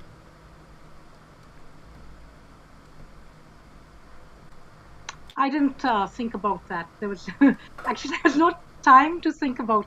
No, I've not done that. The distinction for me is that if you're singing to adults, that some of the harmonic language could be enriched and made a little bit more. Well, there's a lot you could do, and I think mostly the way to approach that is by like making sure that you have some voices of adult composers writing music for adults to sing to adults about childhood. And who is that? People like Oliver Nussin, right? The hums and songs of Winnie the Pooh, the Wild Things opera, I think is really brilliant, right? So even if your own composing technique isn't like to that level yet, which whose is, those are amazing composers, right? It can start to get your brain thinking in a kind of more wild and more creative way. Like especially with this wonderful Dr. Seuss text, which is just, I love him because he's such a weirdo, right? But like most of the music is just so like nice and like, right? It needs like 54% more Prokofiev or something like that. So bring in some more wackiness and some more color. Like this is the great thing about working with a text like this, is that you can really be a total weirdo and people will let you do it, right? Because you're singing about these weird creatures. Jimmy, thank you so much. I'm sorry to interrupt, but I'm going to have to move on to Chris. I understand it's so interesting. There's so much that we want to say about all these pieces. It's sort of just the start, isn't it? Thank you, Jimmy. I'm going to just ask Chris now. Maybe you've got a couple of minutes to give some feedback to Elizabeth. Sure.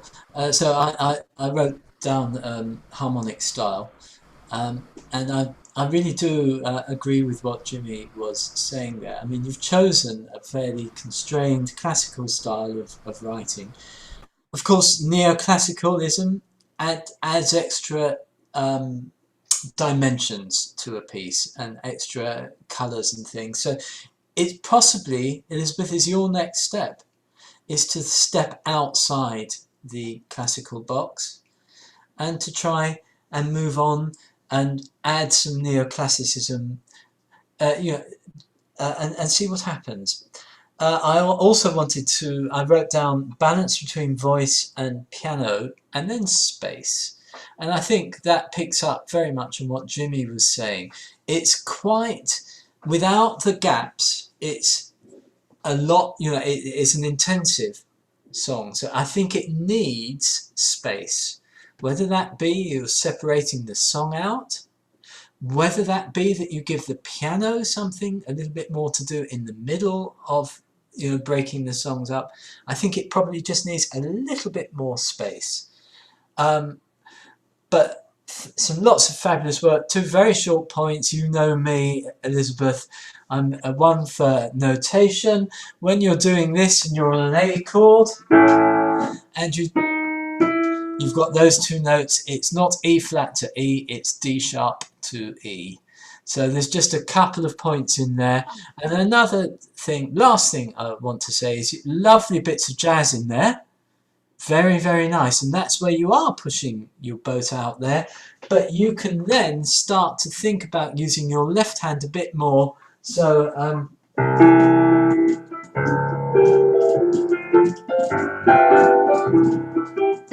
do you see? I was using bigger textures. Yours are here. But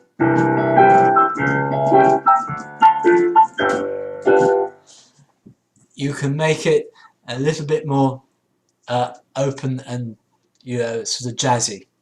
Bigger textures. Okay, that's me done. Thank you, Elizabeth.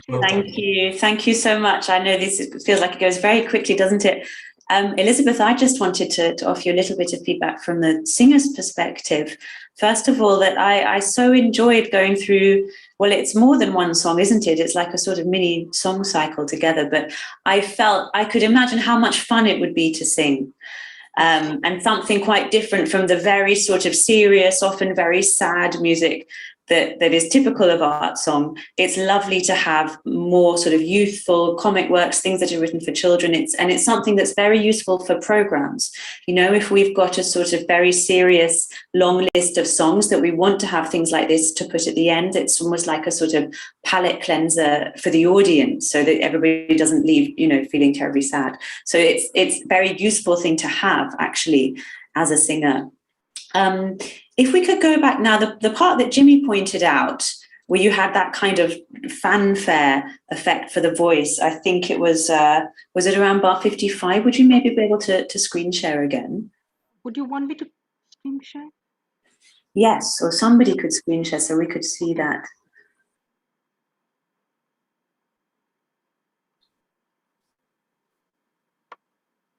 Thank you.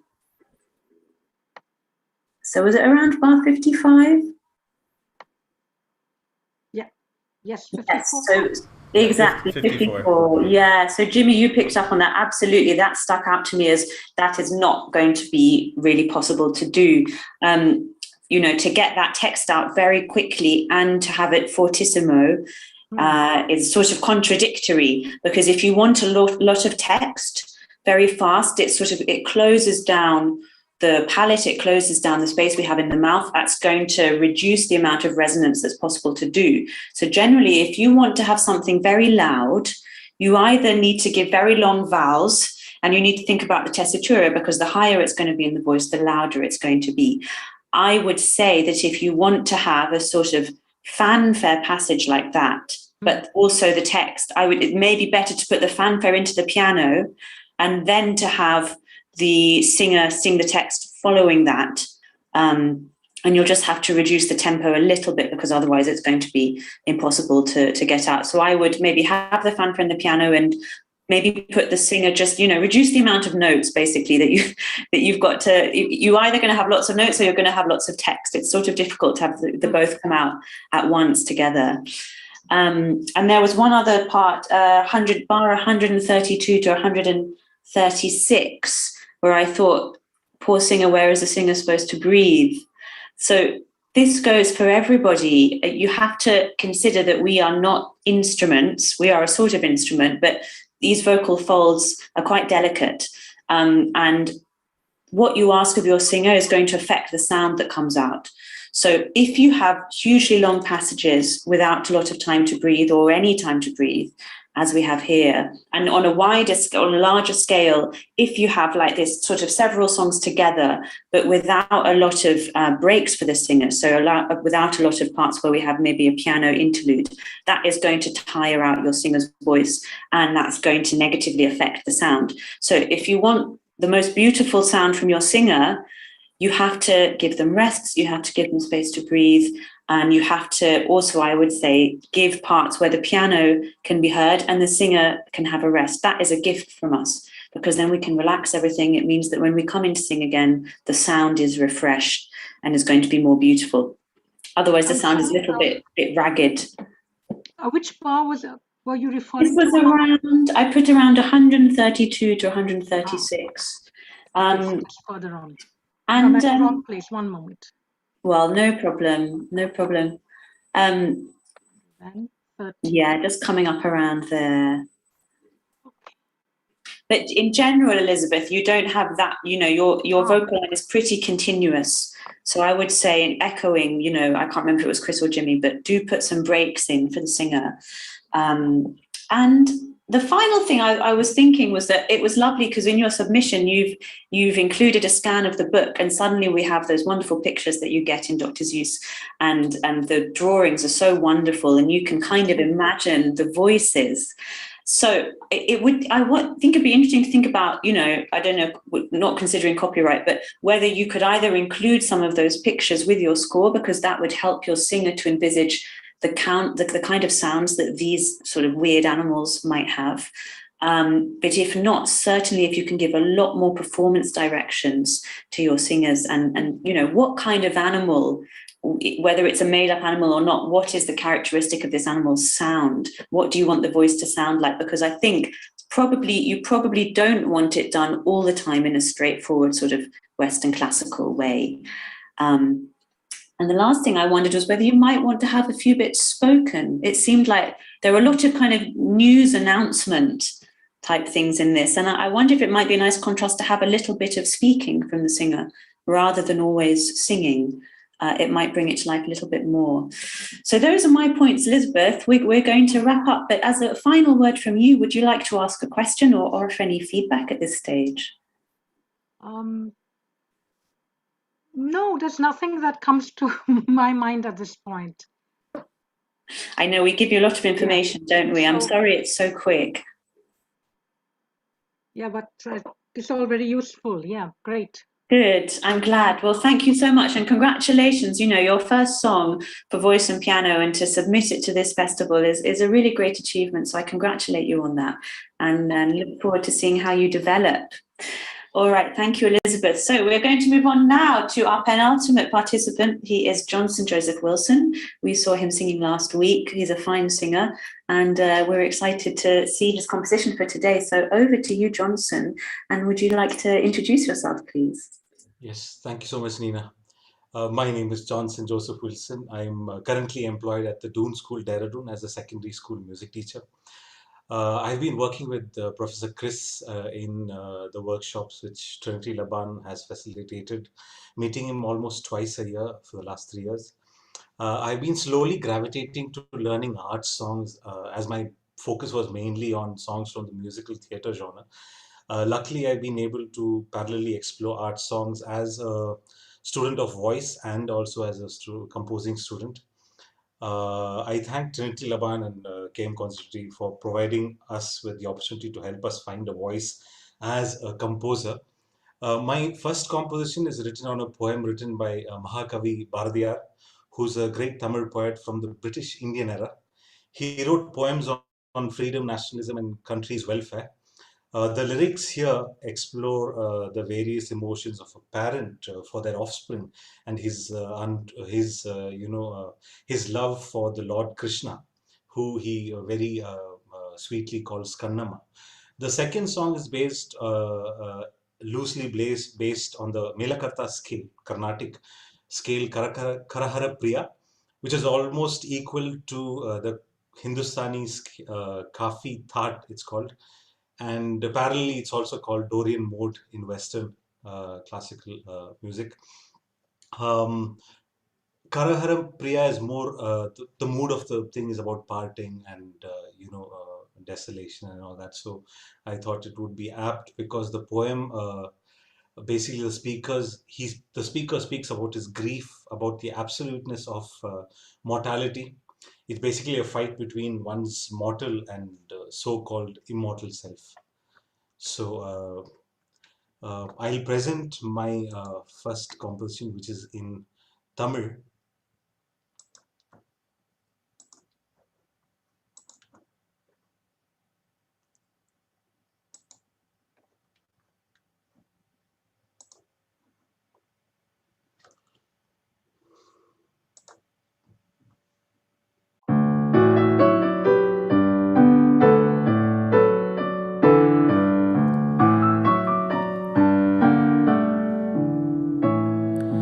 சின்னஞ்சிறு கிளியே கண்ணம்மா செல்வ களஞ்சியமே சின்னஞ்சிறு கிளியே கண்ணம்மா செல்வ களஞ்சியமே என்னை களி தீர்த்தே உலகில் ஏற்றம் புரிய வந்தாய் என்னை களி தீர்த்தே உலகில் ஏற்றம் புரிய வந்தாய் சின்னஞ்சிறு கிளியே கண்ணம்மா செல்வ களஞ்சியமே பிள்ளை கனியமுதே கண்ணம்மா பேசும் பொற்சித்திரமே அள்ளி அணைத்திடவே என் முன்னே ஆடி வரும் தேனே சின்னஞ்சிறு கிளியே கண்ணம்மா செல்வ களஞ்சியமே ஓடி வருகையிலே கண்ணம்மா உள்ளம் குளிருதடி ஆடி திரிதல் கண்டால் உன்னை போயாவி தழுவுதடி சின்ன சின்னஞ்சிறு கிளியே கண்ணம்மா செல்வ களஞ்சியமே என்னை களி தீர்த்தே உலகில் ஏற்றம் புரிய வந்தாய் சின்னஞ்சிறு கிளியே கண்ணம்மா செல்வ களஞ்சியமே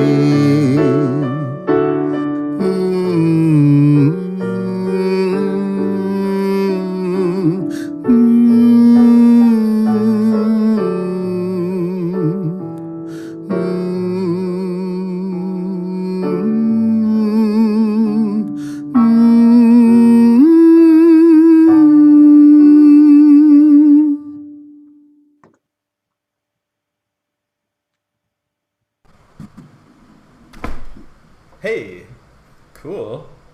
Yeah, there's a lot to like here. First of all, good pick on the meter. It fits really well.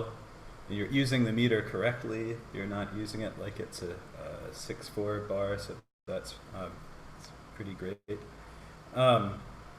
Actually, speaking of, like, sometimes you could play around with that distinction.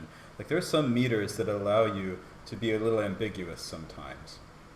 Right? There are some meters that allow you to redivide the amount of durations that you have in a different design. And in fact, I noticed that a lot of Hindustani and Carnatic singers here do play around with doing that sort of thing. For example, if our version of something like a 5/4 bar, you could split that, of course, into 5 quarter notes, or you could split it into 4 quarter notes with an extra 16th note on it, right? And a lot of musicians here will kind of play with that distinction. You don't have to. It's okay that you choose not to, but also it's a way of incorporating, since we've got this really beautiful Tamil text, it's a way of letting the rest of Carnatic and Tamil culture into the song if you choose to do so, right? I'm also just conscious of the fact that every time somebody from the West does a master class with an Indian composer, if they're not like making something that's really obviously very Indian influence, that's the first thing you say. So I mean, I want to recognize that as a choice, right? But that is a space where you could do some of that, as in like playing around with some of the these like amazing complex rhythmic tools that come out of Carnatic music. Mm-hmm. There are a number of things to say. One thing is, so these chords that measure 5 in the piano, right? You've got this, right? So this like added second sound, to most people is a kind of cue that says you are listening to a piece of pop music, right? And kind of like old school pop music, okay? There are some composers that, let me put it this way. What you could try to do here, if you like what you've written, you should keep it, by all means, right? These are just opinions, right? But the other thing you could play around with is what you have played around with in bits like the second measure, and so on. And that is exploring some other kinds of added sonorities to a chord, rather than just the added second, right? So an added fourth, or an added, in fact, right, you don't actually have to treat something like D major as a key in which there are 7 chords, and one starts on D major, then there's E minor, and so on. In fact, you can just treat it like a scale that you can make any number of kinds of, any number of different colors, right, recombining those notes. So what you do here in the 5th measure kind of puts me in the mind of thinking, what are some other possibilities for that spot? Right? Let's see. Right, something like that. I'm adding a 7th into the D major sound instead of adding the 2nd, right? Or even like, right, so there's lots and lots and lots of possible colors. Right, so I would suggest maybe playing around with some of those. instead of reaching immediately for it. It's a tried and true sound. It's a very pleasing sound. A lot of people will like it, but there are some other possibilities, right? And don't write those out before you give them a try. Another thing I feel listening to this is that I think I've made this comment before, but it applies here as well, that there's a very regular phrase structure for some time in the piece, right? Again, it breaks into repeated 4-bar phrases, right? It opens up a little bit, I feel, as we get closer to the end, but again, that's something to be really mindful of, right? You can think about meter within or between 2-bar lines, right? But there's also this thing called hypermeter, right? Which is the way that, the same way we feel about 1 and 2 and 3, even groups of measures can have comparative levels of weight, right? And it tied into that is the fact that phrase lengths can sort of add weight or subtract weight to a phrase, right? Or mess with our sense of time in the sense of, oh, this phrase is ending before it feels like it should, right? Or this one is going on a little bit longer than I expected it to. And there are ways of using that to bring a kind of richness and pleasing unpredictability and organicism to the music, right? Another thing I notice, which could be really nice, is a place for the voice to, I think Chris mentioned this before with another participant, but it applies here as well.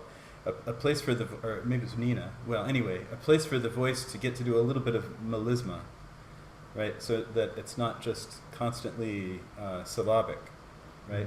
And I would expand that by saying it doesn't just have to be a vocalist going la, la, la, la, but it could also be just a vocalist getting a chance to sustain a note.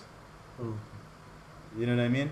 Because we love it. Like vocalists really, I'm not a vocalist, so I shouldn't say we, but as a listener, right, I love watching a vocalist get to enjoy doing everything that they can with a note, right, and not feeling like they have to just march right on to the next one. Old Father Time is whipping them forward. So providing some possibilities for that as well could be really nice. There are some of the rhythms that you sing, like in measure 10 under Ula Gil, forgive any mispronunciation, but it's the way that you've notated needs a second look, because it's a very small point, but I would take a look at that. I'm just trying to, I feel like I'm like running right now, but so be it. We have to give everybody a chance to have some time here. I want to also be careful about flat 6s, right? Because that's another one of those like trigger sounds that sends you like right to a certain kind of pop music. And it's generally a very sentimental form of pop music, right? So for people who only listen to pop music, right, they think of like Mariah Carey, you know, All I Want for Christmas Is You, and they're just totally all about it. But for like an art music audience, sometimes like it could be a level of like emotional sap that kind of distracts from, you know. So it's always, I always like to trust my instincts, right? Which is to say, if I introduce like a note that has a really special color, that's my intuition telling me I need to do something not normal here, right? I need a different color here, right? But, you know, as you listen to lots of music and write lots of music, you start to refine your sense of which colors should I add, right? And some of these colors are, for good reason, like overused because they're very familiar. People really know what they mean, like immediately, right? And it's that flat 6 thing. I mean, in some contexts, it can be really amazing, right? Jimmy, I'll just have to ask you to start wrapping up, please. Yeah, right on. So yeah, for example, like the do you know Gaspard de la Nuit? It's a famous piano piece by Ravel. I'm not going to play the whole thing. I can't. But I've always loved that opening because of the way that it plays with the flat 6 against the major chord. Right? And it's like you can hear like every film score on earth, when you hear this sound, right? Right, it's got that beautiful flavor to it. Or if you want to do like a flat 6, you could harmonize it with a chromatic mediant, for example, would be another possibility. So just for example, if I'm in D major, right, and I want to bring the flat 6 in, instead of making it be part of like a 2 half diminished 7th chord, which is the Mariah Carey sappy Christmas song thing, what I could do is I could harmonize it with a chromatic mediant, right, which is a bit less sappy. It's not perfectly unsappy, but it's a bit less, right? Or there's other kinds of ways of coloring it. So even think about maybe just supporting that special note that you want to write with a really striking new color sometimes. If you want to. If you want to be sappy, let your freak flag fly, brother. You know? Jimmy, thank you so much. I'm going to have to pass on over to Chris. Thank you. Chris, have you got a few nuggets of wisdom for Johnson? Yeah, hearing. I'm thinking Bruckner and, all these lovely composers, really mixing it up there. And I just think there's some really, really good ideas there, Jimmy. Great. So, Johnson, I really like what you've done there. I think one can hear there's a slight modality. You're mixing up basically a song in D major with some tone, a sort of modal things creeping in, and some sort of things coming from your own tradition really coming in. I really do like the places where you've used some syncopation but sung it not precisely. So it's not got that sort of precision of jazz, for instance. It's much more flexible and more subtle, and I think that really works very well. I guess the only things I'm going to add to what Jimmy has said, I think probably the accompaniment, and when you hear it played back on these programs, of course, it gives you no colour in the chords, and you can't weight the keys differently, so you get a fairly blunt performance, which is not helpful. I think there could be more variation in the accompaniment, and so for instance, instead of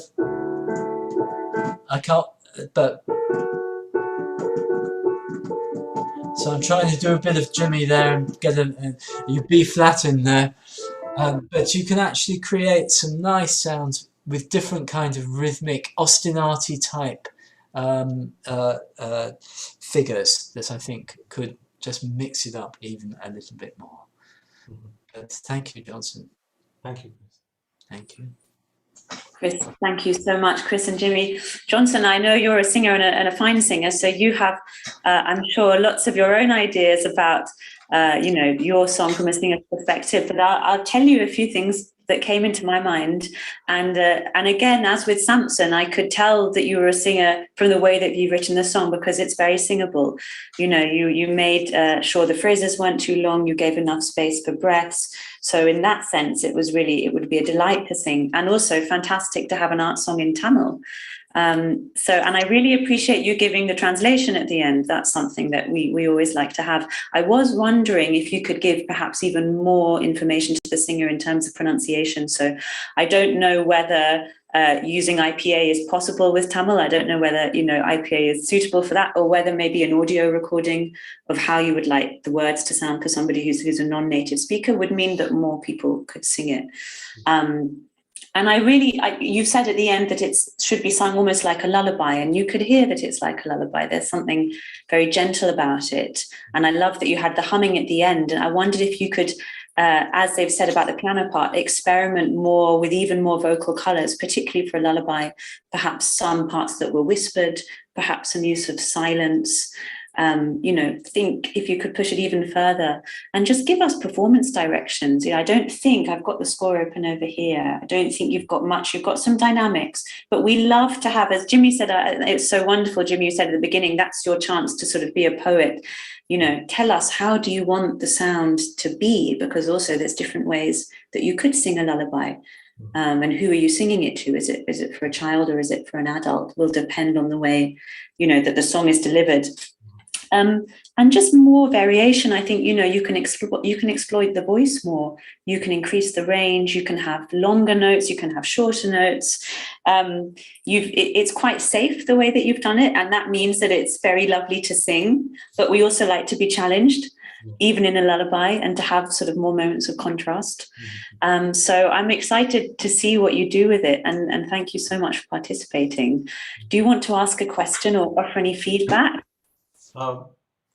I think I composed it, and then later on, over the last 2 days, I was trying to record both the songs.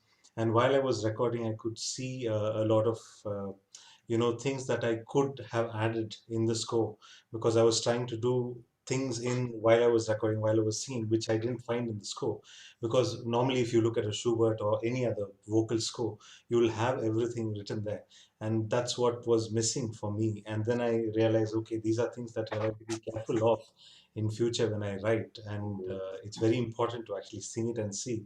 Here I can recollect, I think, Schubert singing the entire Winterizer when he premiered it for his friends in his Schubertiads. So he brought out all those, emotions there. So I think it's very important that one needs to sing it through and then realize where the shortcomings are. That's the eye opener for me from this thing, and I'll take all the comments from Jimmy and Professor Caine and work on it as much as possible. And to you too, thank you so much.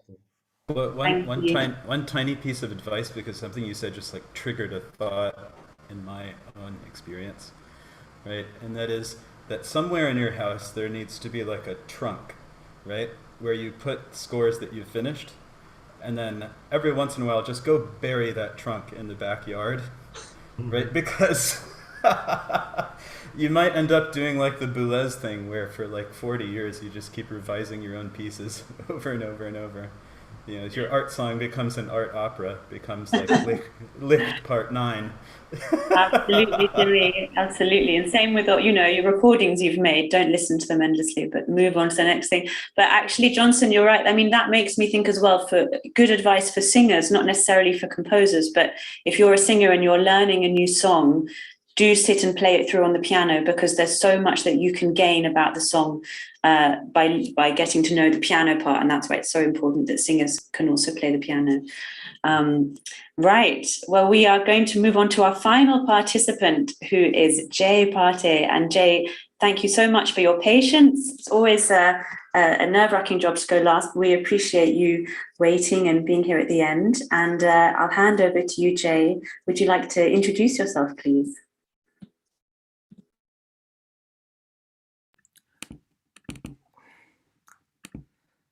Hello, everyone. I'm Jay Partey. I'm a pianist, composer, and music teacher from Mumbai. I graduated from Trinity, Laban in 2018 with a master's degree in piano performance. And during my study, I had the great opportunity to meet Chris at one point and have a short conversation with him. I really don't remember. I don't know if he remembers it. That was my first introduction to Chris.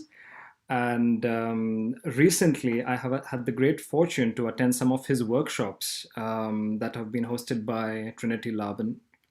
And through his teachings, I feel that I've really learned a great deal about harmony, counterpoint, rhythms, musical structures, and a lot more. And he delivers all these lessons with a fine balance of academic rigor and good humor.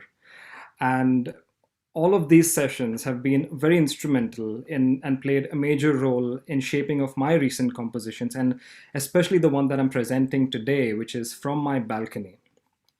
I'm really excited to share this work to all of you, and I'm looking forward to hear Jimmy's comments on it. I've set the tune to the words of Mr. John Collingbourne, and I have taken an excerpt from his poem, which is called "From My Balcony." John, who I was informed will be hopefully joining this live session on Facebook or YouTube. He's a writer from England, and his poem "From My Balcony" was introduced to me by Chris Caine. And after I mentioned to him that I was looking for some text to set tune to, for the purpose of this workshop, Chris told me that John had written this work recently as a result of the stresses of COVID-19. He also informed me that John is 89 years old and he lives a solitary life all by himself in the UK, and that their friendship goes back a long way. The first time I read John's poem, I knew that it had to be it. I felt that it was really relevant to the current times we are living in, and it struck a chord with me deep inside. The words painted a picture in my mind and brought the scenes to life. The poem is highly personal, introspective, vulnerable, and it has moments of solitude, all with the reference of the current pandemic and the times that we are living in. And the main challenge as I started to compose this music was what sort of tone that I really wanted for this music, for this text. And it all sort of started with the piano introduction that I wrote of 16 measures, which is a long introduction. And the idea behind a deliberate long introduction was because this poem reflects emotions of isolation, even loneliness and solitary life. I wanted the dramatic side of it when the singer is just by themselves on the stage to almost do nothing in the introduction, but maybe just hum out or whistle or a little bit of improvised humming there. And the rest of the piece just sort of fit in between this idea. And in a moment now, I'll share my screen, and hopefully you guys will be able to see the words and the score.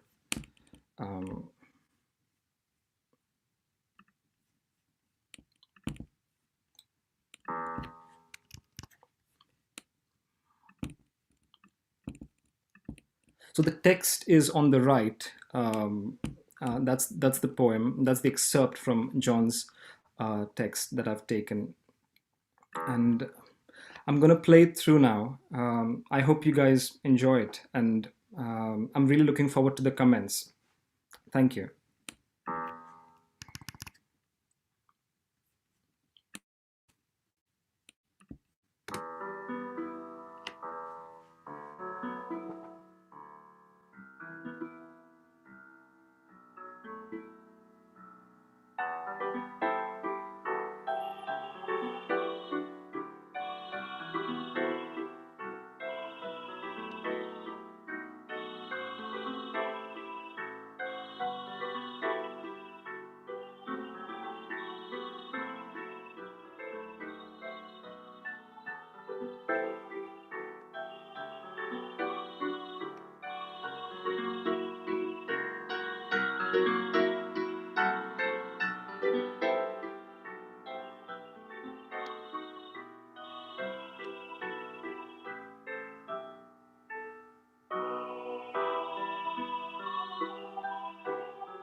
Uh, Great. Can you hear me?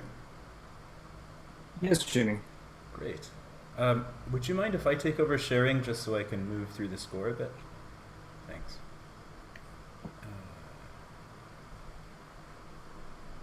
This is pretty well written, I have to say. There are a lot of things to compliment you on. And again, also, this opening is very, like, in the piano at least, very, it's like Brahms and Henry Purcell had a kid, and he wrote the opening to your song. I'm really kind of enjoying that.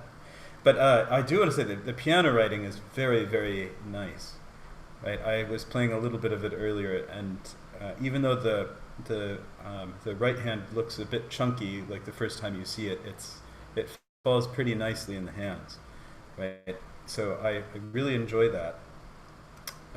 There's a very good lyrical, melodic sense in the thing. I was happy to see, I don't know if you did this in the earlier version that you sent, but I was happy to see a change of mode happen a little bit later on, because that was going to be one of my first suggestions, is that the whole thing is just this big E minor color, right? And it's nice to get a different color in there somewhere, right? In fact, this is a comment that would, again, apply to a lot of the works that we've seen today, is that there's not a lot of modulation happening in some of these songs, right? Or drastic color shifts, and not just momentary colorful chord, but like I'm in a new color space, right? But you do a little bit of that at the end, and of course it goes right along with the sort of the volta, if you like, in the poem, where it switches to a kind of a hopeful perspective. There's a lot to say. Oh, goodness.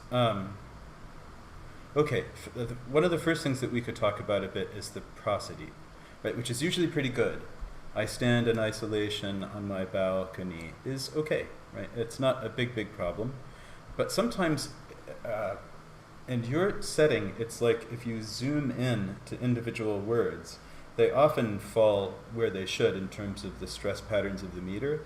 But if you zoom out to the full phrase, sometimes the full phrase doesn't sit in the larger sense, the hypermeter. And some of the words, you kind of miss the opportunity to treat them the way that they, if I was looking at the poem, I would imagine. So for example, beneath a pale blue sky, bathed in sunlight, I see. There's a couple of things that a couple of comments that I'd like to offer about this phrase, right? So when I look at the words, beneath a pale blue sky, bathed in sunlight, I see.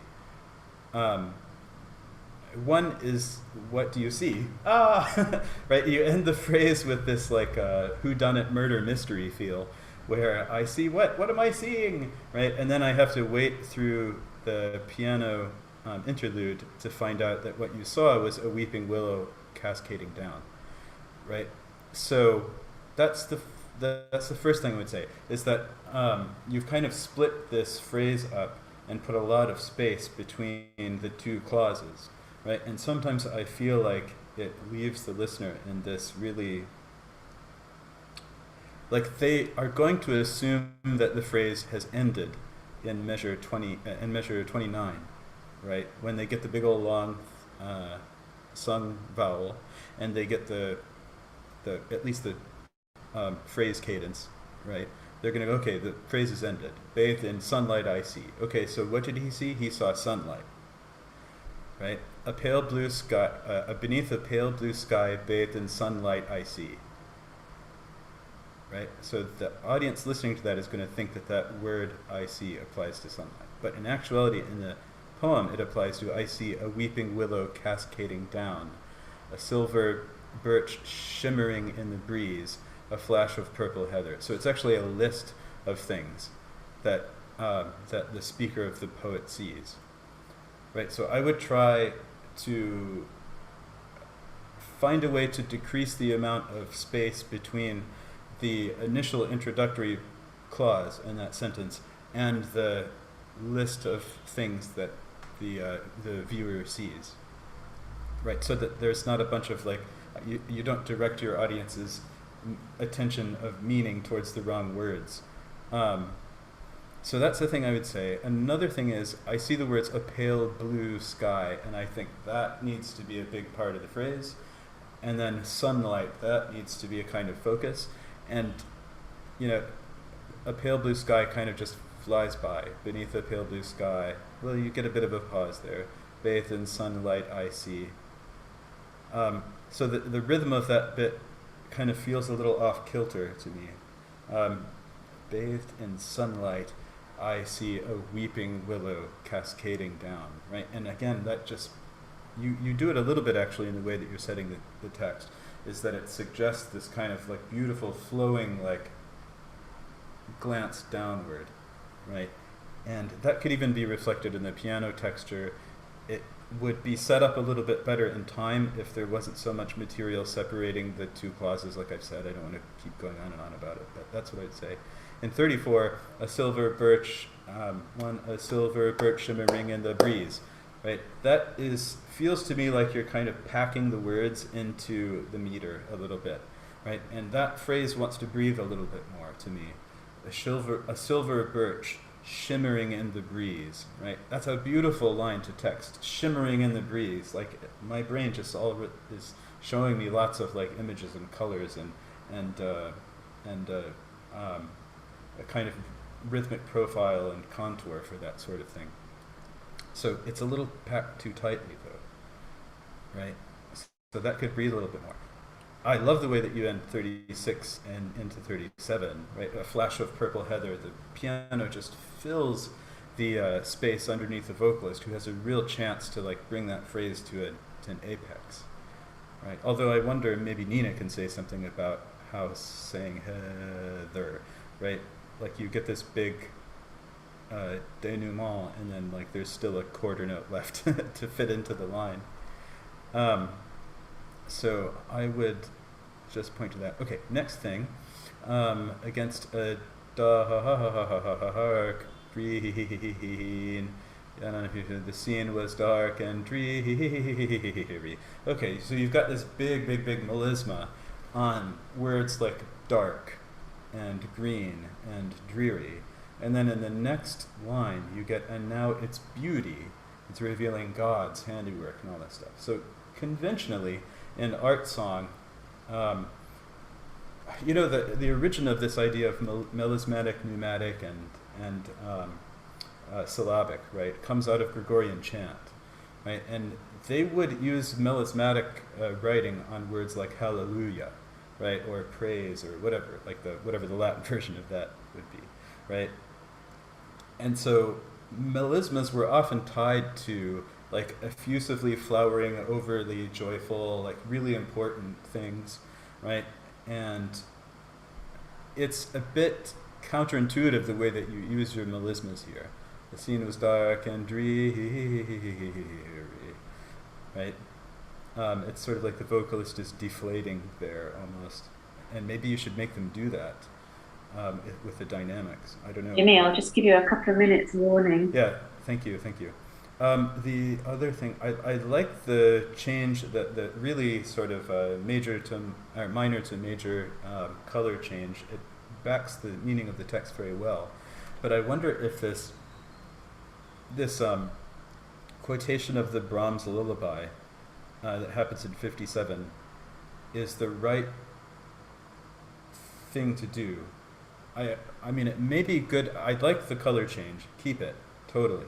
But bringing Brahms into here, to me, that always says, like, I am singing this to a child, right? And so in a certain sense, it makes me feel like the person that you're talking to is being, like, reversed into childhood or something like that, right? Rather than being an adult who's gone through this very difficult time, but has a right to feel some hope and joy and so on, you know?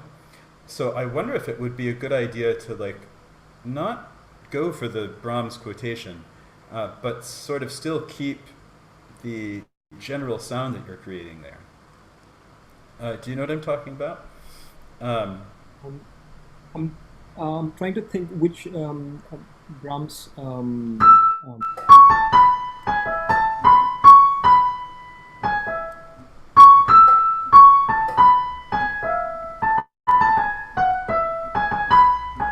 Yeah, right here in measure 57.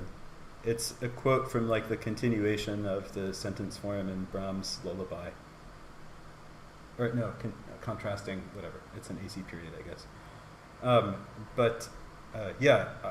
Maybe you didn't notice that you did that, which happens all the time, actually.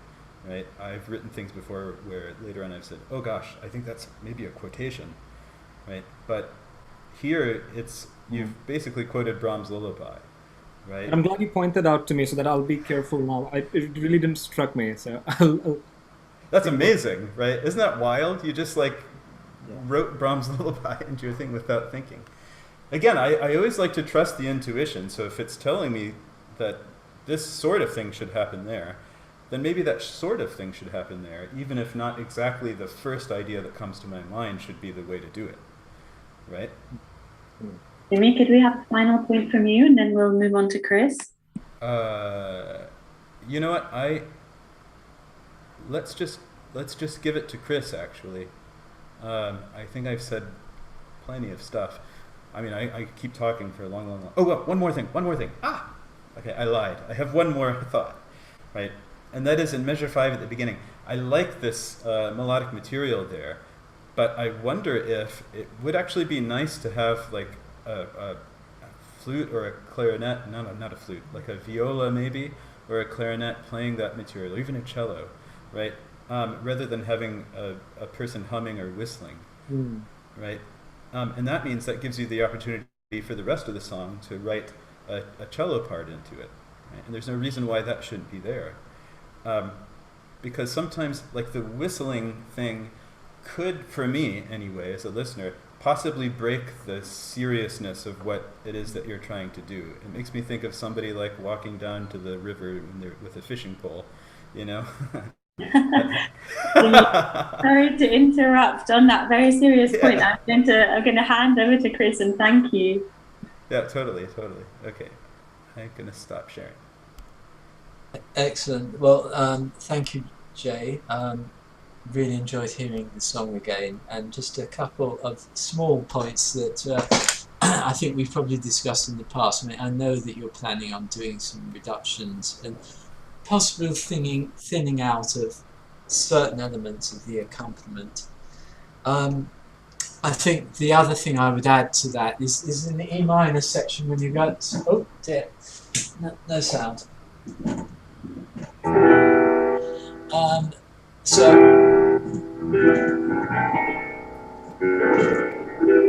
So I'm actually filling out what you've put in your score there and just making it a little thicker, filling in lots of notes in the middle. So that's something to consider along with the thinning out. But I really like the song very much, and I like the you're in 3 and there is an inexorable rhythm and journey in that song. Alright, in a sense the figures of the accompaniment are repeated, but I think actually not over repeated. I think it does give that inexorability of life, which I think is very effective, and so I think structurally and balance wise it works very nicely indeed. So that's it from me, and I'll pass straight on to Nina. Thank you, Chris. Well, congratulations, Jay. It's a lovely song and lovely to hear. I think that the version that you played just now, as Jimmy said, had some revisions to the ones that we've seen, so it's lovely to see how you've developed that, and especially having the major section at the end to kind of feel that sunlight coming through was really lovely. I agreed with everything that Jimmy and Chris said, so I'll try not to repeat them. As we've said before, I think just generally, the more instructions you can give your singer, the better. So if we could have more dynamics, more performance directions, again, I think maybe when you're writing, you have an understanding of what you want, but you have to imagine that somebody's going to see it who's never met you, who has no concept of how it should sound. So the more directions you can give us, the better. There were a couple of places I just thought, I think it was around the dark and dreary, those melismas, where I thought that may be a little bit difficult in terms of breath and breath control. So that would be something you could work through with a singer, just, see if they could manage, or you may want to put a couple of rests in there. There was one moment, I don't know if it's now the same, because I think you revised it, but I saw around bar 20, when you had this bathed in sunlight I see with a crescendo up for the voice, that you then had the piano going from a mezzo forte to a piano. And my instinct at that point was that if you've got your singer going up high in a crescendo, you may not hear that piano dynamic in the piano. So whether to consider, you might want the singer to come off at that point, or to have a subito piano, something like that, if you want that dynamic shift to be matched. And finally, just as well, to re-echo what Jimmy was saying, which is that we love to have words to show off our voice, and particularly words like beauty. That's a gift. We'd much rather have a lovely long melisma or a long note on beauty than we would on dreary, I would think. Or it's just you're going to get a different color, So if we have dreary, we'll try to paint that with a sort of dull vocal quality, but something to do with happiness, beauty, joy is a gift for a singer, because you can just sing out and enjoy the full vocal sound.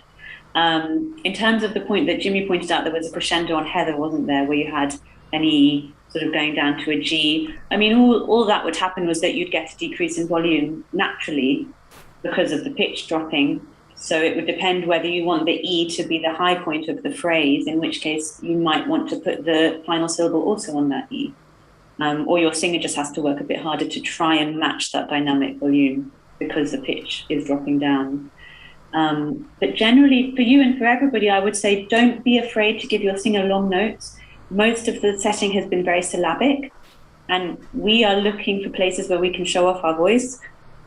So we would love to have longer notes, we love to have melismas, we love to have the extremes of our range exploited, different vocal qualities. You guys can all go much further in what you're asking your singers to do, especially in art song, because, Western classical singers, we're trained to sing at the extremes of our ranges and put as many different kind of colors into our voices as we can. So think about what sort of singer you're writing for and why you're writing for a singer rather than an instrumentalist. What can a singer do that a violinist or a pianist can't do? I think it's very important. But congratulations, Jay. Would you like to ask a question or give any feedback before we say goodbye? Well, this has absolutely been lovely, and to receive all this invaluable feedback, excellent comments from Jimmy, Chris, and you. It's given me a lot of food for thought, to take back and to rework into this composition, which is still a work in progress. So this workshop comes in a very timely manner, so to speak. So thank you very much. Question: I was just possibly wondering, for a singer, would you see this more of an alto singing it or a soprano? Where would this fit, the range?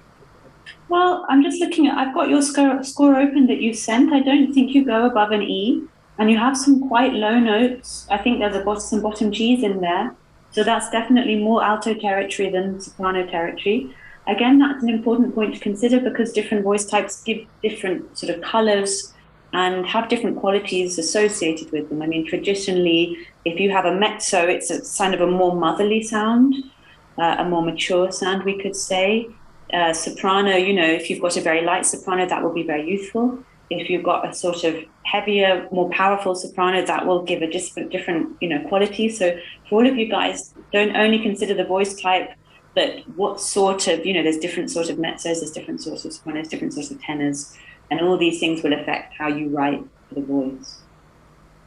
Does that answer your question? Great, thank you very much. All right. Well, thank you, Jay. Thank you to all of our participants today. I just want to say their names again. So we just had Jay Pate, we've had Elizabeth Lewis, Samson Ezekiel, Shrikant Gnanasekaran, Advait Mahesh, and Johnson Joseph Wilson. We really appreciate you sharing your works in progress. I know that's quite a vulnerable thing to do, especially if we think that this is going out on a live feed. So thank you for being open and sharing your progress with us and your process. And it's really, really, for me, and I'm sure for everybody who's watching, it's thrilling to see how much work, how much thought goes into writing a song. In my perspective, sometimes the best songs are the ones that sound the most effortless, or the ones that almost like they've always existed. But actually, how much work goes into making a piece of music sound like that is incredibly complicated and labor-intensive. So thank you to everybody for sharing your compositions with us today and for keeping the art song genre alive, which is something that we want to work to do, so that we're writing, and as Jay's composition showed us, something that reflects the current situation perfectly. That's why it's so important to keep writing new works. I want to say a big thank you to Chris and to Jimmy and to Carl, who was here earlier. And Jimmy, would you like to say a few words before we say goodbye? A dangerous invitation indeed. I'll cut you off. Yeah, there you go. Well, wiser men than I am briefer, so I'll try to be like them. I want to echo what Nina said, and that is that I think one of the best things an art song allows you to do is talk to your own time, right?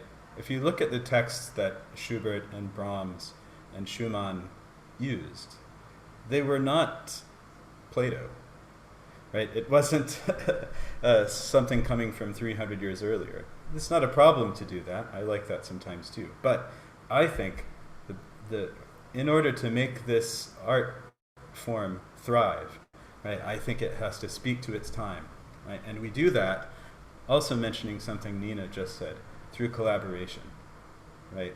Work with a poet, right, that you know. That'll take care of the copyright problem usually. Work with a poet that you know. Work with a pianist. Work with a singer that you know. Music is collaborative, right? Music is communal, right? And the best stuff that comes out of us, not just me sitting at my desk, right, with my pencil and paper, right? So that to me is the exciting thing about this art form, is that it's communal, it's collaborative, and it speaks to the present day, always. It always has, and I hope it always will. And that's something that we can all take part in ensuring that it does. So thank you, Nina and Adam, and thank you, Chris, and everybody for all of your hard work, and Lena for putting this together. I'm sure I'm missing out on a ton of people, and I thank them all as well. So thank you for the participants. It was like amazing looking at your work, very encouraging, and you guys and ladies, you have an amazing start, and I hope that you continue, right? And find ways to share your work. Thank you so much. So that is going to conclude our composition workshop for this year's Art Festival. And we have one more event coming up as part of the festival. That is on Saturday. We have our finale where all of our singers will be performing their programs of art songs, and we'll be joined by our 3 judges before we award some prizes. So we hope that you enjoyed the workshop for today. I want to say a big thank you again to all of our participants and to Professors Chris Caine, Jimmy Bunch and Carl Lutschmeyer. We hope that you learned something. We hope that you enjoyed it. And please do join us on Saturday. Thanks, everybody, and goodbye.